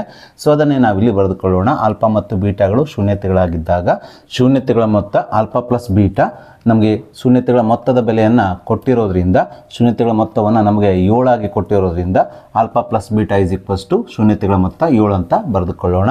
ಅದೇ ರೀತಿ ಶೂನ್ಯತೆಗಳು ಆಲ್ಫಾ ಮತ್ತು ಬೀಟಾಗಳಾಗಿದ್ದಾಗ ಶೂನ್ಯತೆಗಳ ಗುಣಲಬ್ಧವನ್ನು ಕಂಡುಹಿಡಿಯುವ ಸೂತ್ರ ಆಲ್ಫಾ ಇಂಟು ಬೀಟಾ c/a ಎಂಬುದು ನಮಗೆ ತಿಳಿದಿದೆ. ಆದರೆ ನಮಗೆ ಪ್ರಶ್ನೆಯಲ್ಲಿ ಕೊಟ್ಟಂಥ ಬಹುಪದೋಕ್ತಿಯ ಶೂನ್ಯತೆಗಳ ಗುಣಲಬ್ಧವನ್ನು ಎಷ್ಟು ಕೊಟ್ಟಿದ್ದಾರೆ ಅಂದರೆ 12 ಆಗಿ ಕೊಟ್ಟಿರೋದ್ರಿಂದ ಇಲ್ಲಿ ಶೂನ್ಯತೆಗಳ ಗುಣಲಬ್ಧ ಆಲ್ಫಾ ಇಂಟು ಬೀಟಾ 12 ಅಂತ ಬರೆದುಕೊಳ್ಳೋಣ. ಹೀಗೆ ನಾವು ಶೂನ್ಯತೆಗಳ ಮೊತ್ತ ಆಲ್ಫಾ ಪ್ಲಸ್ ಬೀಟಾ ಹಾಗೆ ಶೂನ್ಯತೆಗಳ ಗುಣಲಬ್ಧ ಆಲ್ಫಾ ಇಂಟು ಬೀಟಾದ ಬೆಲೆಗಳನ್ನು ಬರೆದುಕೊಂಡ ನಂತರ ನಾವೀಗ ಶೂನ್ಯತೆಗಳ ಮೊತ್ತ 7 ಹಾಗೆ ಗುಣಲಬ್ಧ 12 ಆಗಿರುವಂಥ ವರ್ಗ ಬಹುಪದೋಕ್ತಿಯನ್ನು ಸೂತ್ರದ ಸಹಾಯದಿಂದ ಕಂಡುಹಿಡಿಯೋಣ. ವಿದ್ಯಾರ್ಥಿಗಳೇ, ನಿಮಗೆಲ್ಲ ತಿಳಿದ ಹಾಗೆ ಶೂನ್ಯತೆಗಳ ಮೊತ್ತ ಆಲ್ಫಾ ಪ್ಲಸ್ ಬೀಟಾ ಹಾಗೆ ಗುಣಲಬ್ಧ ಆಲ್ಫಾ ಇಂಟು ಬೀಟಾ ಆಗಿರುವ ವರ್ಗ ಬಹುಪದೋಕ್ತಿಯ ಆದರ್ಶ ರೂಪವು P(x) x² alpha plus beta into x plus alpha into beta ಆಗುತ್ತದೆ. ನಾವೀಗ ಈ ಆದರ್ಶ ರೂಪದ ವರ್ಗ ಬಹುಪದೋಕ್ತಿಯಲ್ಲಿ ಶೂನ್ಯತೆಗಳ ಮೊತ್ತದ ಬೆಲೆ 7 ಹಾಗೆ ಶೂನ್ಯತೆಗಳ ಗುಣಲಬ್ಧದ ಬೆಲೆ ಆಲ್ಫಾ ಇಂಟು ಬೀಟಾದ ಬೆಲೆ 12 ಆದೇಶಿಸಿ ನಮಗೆ ಪ್ರಶ್ನೆಯಲ್ಲಿ ಕಂಡುಹಿಡಿಯಲಿಕ್ಕೆ ಹೇಳಿರುವಂಥ ವರ್ಗ ಬಹುಪದೋಕ್ತಿಯನ್ನು ಬರೆಯೋಣ. ಸೊ ಇಲ್ಲಿ ಎಕ್ಸ್ ವರ್ಗವನ್ನು ಇದ್ದ ಹಾಗೆ ಬರೆದುಕೊಳ್ಳೋಣ. ಮೈನಸ್ ಆಲ್ಫಾ ಪ್ಲಸ್ ಬೀಟಾದ ಬೆಲೆ 7 ಆಗಿದೆ, 7 ಆದೇಶಿಸೋಣ. ಸೊ ಇಂಟು ಎಕ್ಸ್ ಅನ್ನು ಇದ್ದ ಹಾಗೆ ಬರೆದುಕೊಳ್ಳೋಣ. ಪ್ಲಸ್ ಆಲ್ಫಾ ಇಂಟು ಬೀಟಾದ ಬೆಲೆ ಎಷ್ಟು ಬಂದಿದೆ? 12 ಕೊಟ್ಟಿದ್ದಾರೆ. 12 ಆಲ್ಫಾ ಇಂಟು ಬೀಟಾದ ಸ್ಥಾನದಲ್ಲಿ ಬರೆದುಕೊಂಡಾಗ ನಮಗೆ ಪ್ರಶ್ನೆಯಲ್ಲಿ ಕಂಡುಹಿಡಿಯಲಿಕ್ಕೆ ಹೇಳಿರುವಂಥ ಶೂನ್ಯತೆಗಳ ಮೊತ್ತ 7 ಹಾಗೂ ಗುಣಲಬ್ಧ 12 ಆಗಿರುವ ಒಂದು ವರ್ಗ ಬಹುಪದೋಕ್ತಿಯು ಇಲ್ಲಿ P(x) x² -7x + 12 ಆಗುತ್ತದೆ. ಹೀಗೆ ನಾವು ಪ್ರಶ್ನೆಯಲ್ಲಿ ನಮಗೆ ಕಂಡುಹಿಡಿಯಲಿಕ್ಕೆ ಹೇಳಿರುವಂಥ ಈ ವರ್ಗ ಬಹುಪದೋಕ್ತಿಯನ್ನು ಕಂಡುಹಿಡಿದ ನಂತರ ನಾವೀಗ ಪ್ರಶ್ನೆಯಲ್ಲಿ ಕೇಳಿರುವಂಥ ಇದೇ ವರ್ಗ ಬಹುಪದೋಕ್ತಿಯ ಶೂನ್ಯತೆಗಳನ್ನು ಕಂಡುಹಿಡಿಯೋಣ. ಈ ವರ್ಗ ಬಹುಪದೋಕ್ತಿಯ ಶೂನ್ಯತೆಗಳನ್ನು ಕಂಡುಹಿಡಿಯಬೇಕಾದ್ರೆ ನಾವು ಈ ವರ್ಗ ಬಹುಪದೋಕ್ತಿಯನ್ನು ಸಮೀಕರಣ ರೂಪದಲ್ಲಿ ಬರೆದುಕೊಳ್ಬೇಕು. ಅಂದರೆ P(x) 0 ರೂಪದಲ್ಲಿ ಬರೆದುಕೊಳ್ಬೇಕು. P(x) 0 ಆದರೆ x² -7x + 12 0 ಆಗುತ್ತದೆ. ನಾವೀಗ ಈ ವರ್ಗ ಸಮೀಕರಣವನ್ನು ಅಪವರ್ತನ ವಿಧಾನದಿಂದ ಬಿಡಿಸಿ ಎಕ್ಸ್ನ ಬೆಲೆಗಳನ್ನು ಕಂಡುಹಿಡಿದು ಅದರಿಂದ ಶೂನ್ಯತೆಗಳನ್ನು ಬರೆಯೋಣ. ಸೊ ಇಲ್ಲಿ ನಾವು 2 ಸಂಖ್ಯೆಗಳನ್ನು ಕಂಡುಹಿಡಿಯಬೇಕು. ಆ ಸಂಖ್ಯೆಗಳನ್ನು ಗುಣಿಸಿದಾಗ ಬರುವಂಥ ಗುಣಲಬ್ಧ ಎಷ್ಟಾಗಿರಬೇಕಂದ್ರೆ 12 ಆಗಿರಬೇಕು. ಯಾವ ಸಂಖ್ಯೆಗಳನ್ನು ಗುಣಿಸಿ ನೀವು 12 ತಂದಿರ್ತೀರಲ್ವ ಅದೇ ಸಂಖ್ಯೆಗಳನ್ನು ಕೂಡಿಸಿ ಅಥವಾ ಕಳೆದಾಗ ಬರುವ ಮೊತ್ತ ಎಷ್ಟಾಗಿರಬೇಕಂದ್ರೆ -7 ಆಗಿರಬೇಕು. ಆ ಸಂಖ್ಯೆಗಳೆಂದರೆ -3 ಮತ್ತು -4 ಆಗಿದೆ. ಯಾಕಂದರೆ -3 -4 ಅಂದರೆ -7 ಆಗುತ್ತದೆ. ಅದೇ ರೀತಿ ಇದೇ ಸಂಖ್ಯೆಗಳನ್ನು ಗುಣಿಸಿದಾಗ -3 ಮತ್ತು -4 ಗುಣಿಸಿದಾಗ ಬರುವ ಗುಣಲಬ್ಧ -(-) +3 4 12 ಆಗುತ್ತದೆ. ಸೊ ಹೀಗೆ ನಾವು ಆ ಸಂಖ್ಯೆಗಳನ್ನು ಕಂಡುಹಿಡಿದ ನಂತರ ನಾವೀಗ ಈ ವರ್ಗ ಸಮೀಕರಣವನ್ನು 2 ಅಪವರ್ತನಗಳು ಗುಣಲಬ್ಧವಾಗಿ ನೇರವಾಗಿ ಬರೀಬಹುದು. ಯಾಕಂದರೆ ಇಲ್ಲಿ x ವರ್ಗದ ಸಹಗುಣಕ 1 ಇರೋದರಿಂದ ನಾವು ನೇರವಾಗಿ ಈ ವರ್ಗ ಸಮೀಕರಣವನ್ನು 2 ಅಪವರ್ತನಗಳ ಗುಣಲಬ್ಧವಾಗಿ ಬರೆಯಬಹುದು. ಈ ಮೊದಲನೇ ಅಪವರ್ತನದಲ್ಲಿ ಮೊದಲನೇ ಪದ ಚರಾಕ್ಷರ x ಆಗಿ ಬರೆದುಕೊಳ್ಳೋಣ. ಹಾಗೆ ಎರಡನೇ ಪದವನ್ನು ಇಲ್ಲಿರುವ ಒಂದು ಸಂಖ್ಯೆ -3 ಆಗಿ ಬರೆದುಕೊಳ್ಳೋಣ. ಹಾಗೆ ಎರಡನೇ ಅಪವರ್ತನದಲ್ಲಿ ಮೊದಲನೇ ಪದ ಚರಾಕ್ಷರ x ಆಗಿ ಬರೆದುಕೊಳ್ಳಬೇಕು. ಎರಡನೇ ಪದವನ್ನು ಇಲ್ಲಿರುವ ಎರಡನೇ ಸಂಖ್ಯೆ -4 ಆಗಿ ಬರೆದಾಗ ಇದರ ಮುಂದಿನ ಹಂತವು ಅಂದರೆ ಅಪವರ್ತಿಸಿದ ನಂತರ ಇದರ ಮುಂದಿನ ಹಂತ ಏನಾಗ್ತದೆ ಅಂದರೆ x-3 ಇಂಟು x-4 0 ಆಗುತ್ತದೆ. ನಾವೀಗ ಇವೆರಡು ಅಪವರ್ತನಗಳನ್ನು ಪ್ರತ್ಯೇಕವಾಗಿ 0ಗೆ ಸಮಗೊಳಿಸಿ ಈ ರೀತಿಯಾಗಿ ಎರಡು ಸಮೀಕರಣಗಳನ್ನು ಮಾಡಿಕೊಳ್ಬೇಕು. ಹೀಗೆ ಮಾಡಿಕೊಂಡಾಗ ಇದರ ಮುಂದಿನ ಹಂತವು x-3 0 ಮತ್ತು x-4 0 ಆಗುತ್ತದೆ. ನಾವೀಗ ಈ ಸಮೀಕರಣಗಳನ್ನು ಬಿಡಿಸೋಣ. ಈ -3 ಬಲಭಾಗ ಸ್ಥಳಾಂತರಿಸಿದಾಗ +3 ಆಗುತ್ತದೆ. ಅದರಿಂದ ಇಲ್ಲಿ x ನ ಬೆಲೆಯು +3 ಆಗುತ್ತದೆ. ಹಾಗೆ ಇಲ್ಲಿ -4 ಬಲಭಾಗ ಸ್ಥಳಾಂತರಿಸಿದಾಗ +4 ಆಗುತ್ತದೆ. ಅದರಿಂದ ಇಲ್ಲಿ x ನ ಬೆಲೆಯು +4 ಆಗುತ್ತದೆ. ಈ x ನ ಬೆಲೆಗಳೇ ಈ ಬಹುಪದೋಕ್ತಿಯ ಶೂನ್ಯತೆಗಳಾಗಿವೆ. ಆದ್ದರಿಂದ ಇಲ್ಲಿ ಶೂನ್ಯತೆಗಳು 3 ಮತ್ತು 4 ಆಗಿವೆ.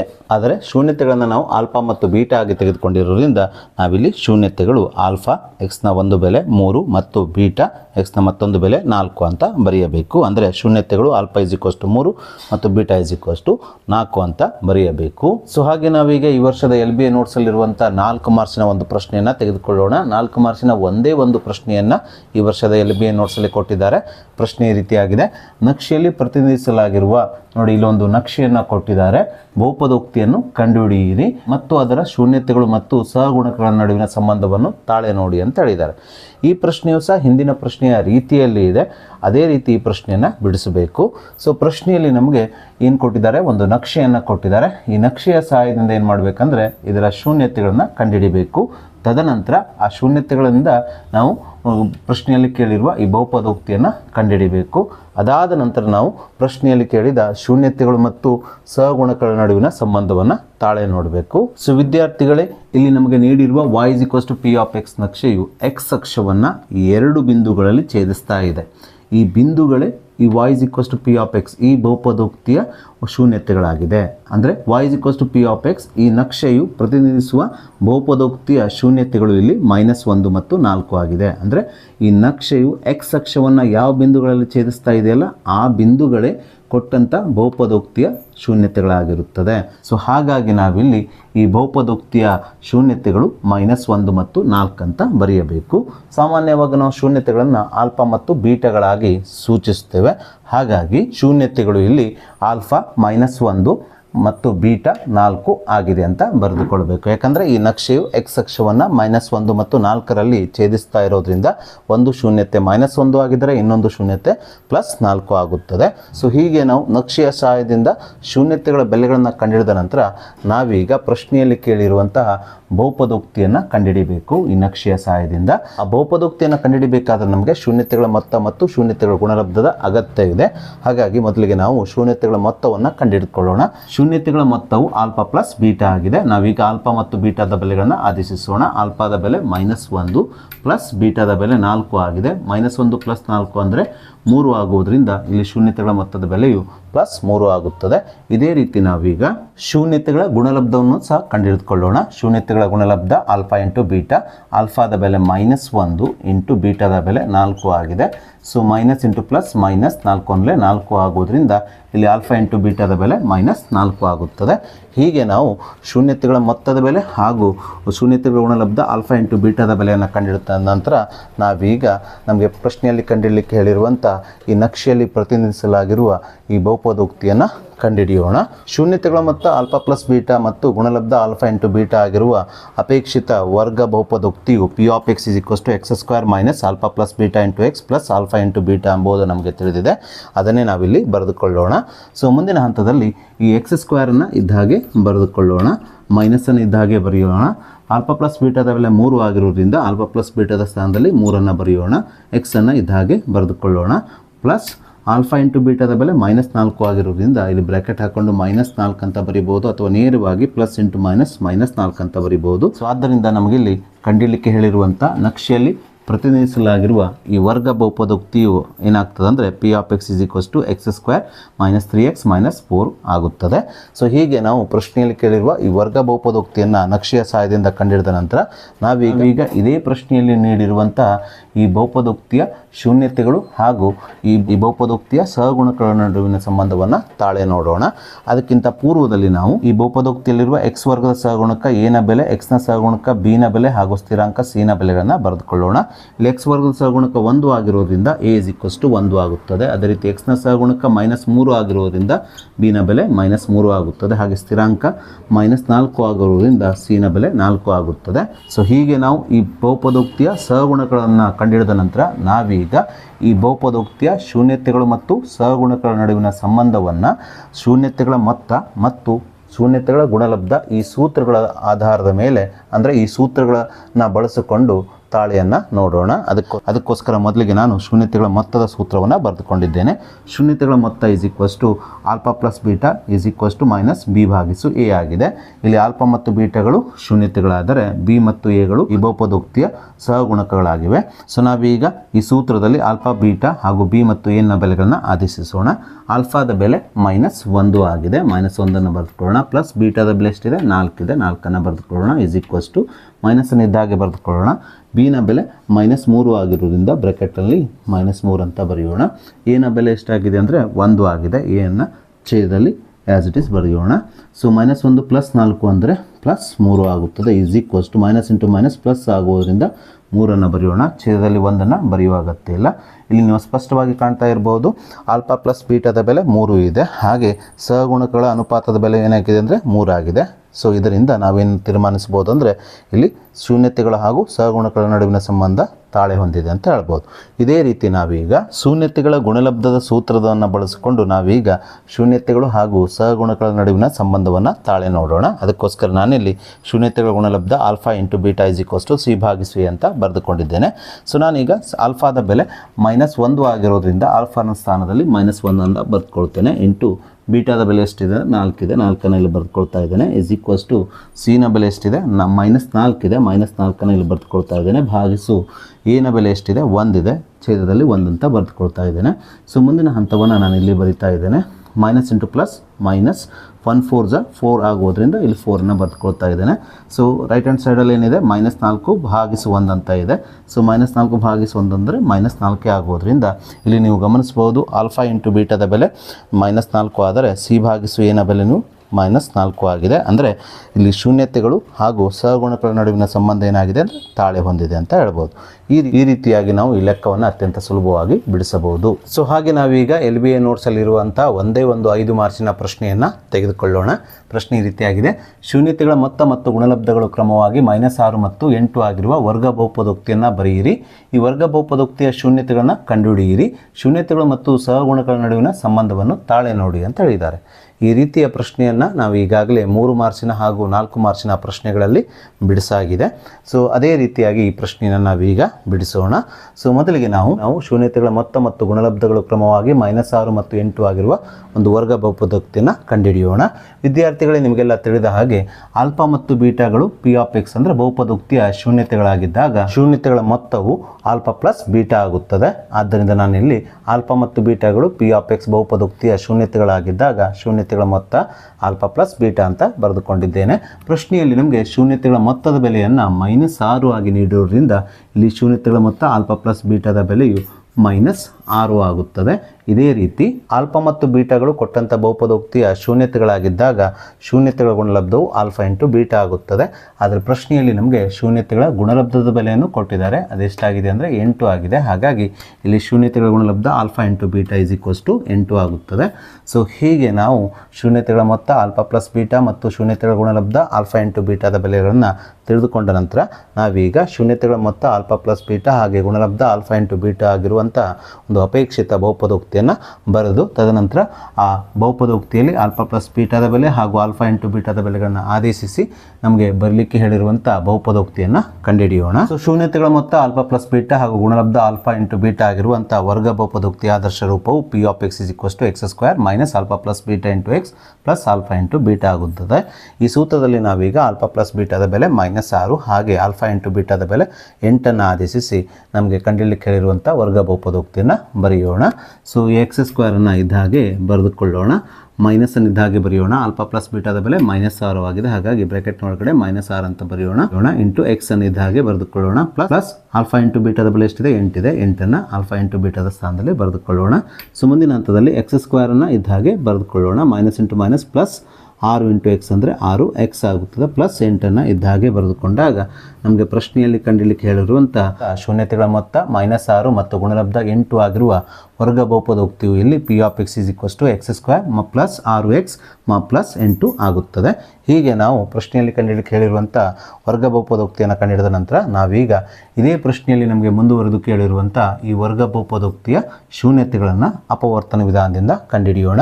ಅದಕ್ಕೋಸ್ಕರ ಮೊದಲಿಗೆ ನಾವು ಈ ವರ್ಗ ಬಹುಪದೋಕ್ತಿಯನ್ನು ಸಮೀಕರಣ ರೂಪದಲ್ಲಿ ಪರಿವರ್ತಿಸಬೇಕು. ಅಂದರೆ p of x equals to 0 ಆಗಿ ಮಾಡ್ಕೊಳ್ಬೇಕು. P of x is equals to 0 ಅಂದರೆ x square plus 6x plus 8 is equals to 0 ಆಗುತ್ತದೆ. ನಾವೀಗ ಈ ವರ್ಗ ಸಮೀಕರಣವನ್ನು ಅಪವರ್ತನ ವಿಧಾನದಿಂದ ಬಿಡಿಸಿ ಎಕ್ಸ್ನ ಬೆಲೆಗಳನ್ನು ಕಂಡುಹಿಡಿದು ಈ ವರ್ಗ ಬಹುಪದೋಕ್ತಿಯ ಶೂನ್ಯತೆಗಳನ್ನು ಕಂಡುಹಿಡಿಯೋಣ. ಇಲ್ಲಿ ನಾವು 2 ಸಂಖ್ಯೆಗಳನ್ನು ಕಂಡುಹಿಡಿಯಬೇಕು. ಆ ಸಂಖ್ಯೆಗಳನ್ನು ಗುಣಿಸಿದಾಗ ಬರುವಂಥ ಗುಣಲಬ್ಧ ಎಷ್ಟಾಗಿರಬೇಕಂದ್ರೆ 8 ಆಗಿರಬೇಕು. ಯಾವ ಸಂಖ್ಯೆಯನ್ನು ಗುಣಿಸಿ ನೀವು 8 ತರ್ತಿರಲ್ವ ಅದೇ ಸಂಖ್ಯೆಯನ್ನು ಕೂಡಿಸಿ ಅಥವಾ ಕಳೆದಾಗ ಎಷ್ಟು ಬರಬೇಕು, ಬರುವ ಮೊತ್ತ 6 ಆಗಿರಬೇಕು.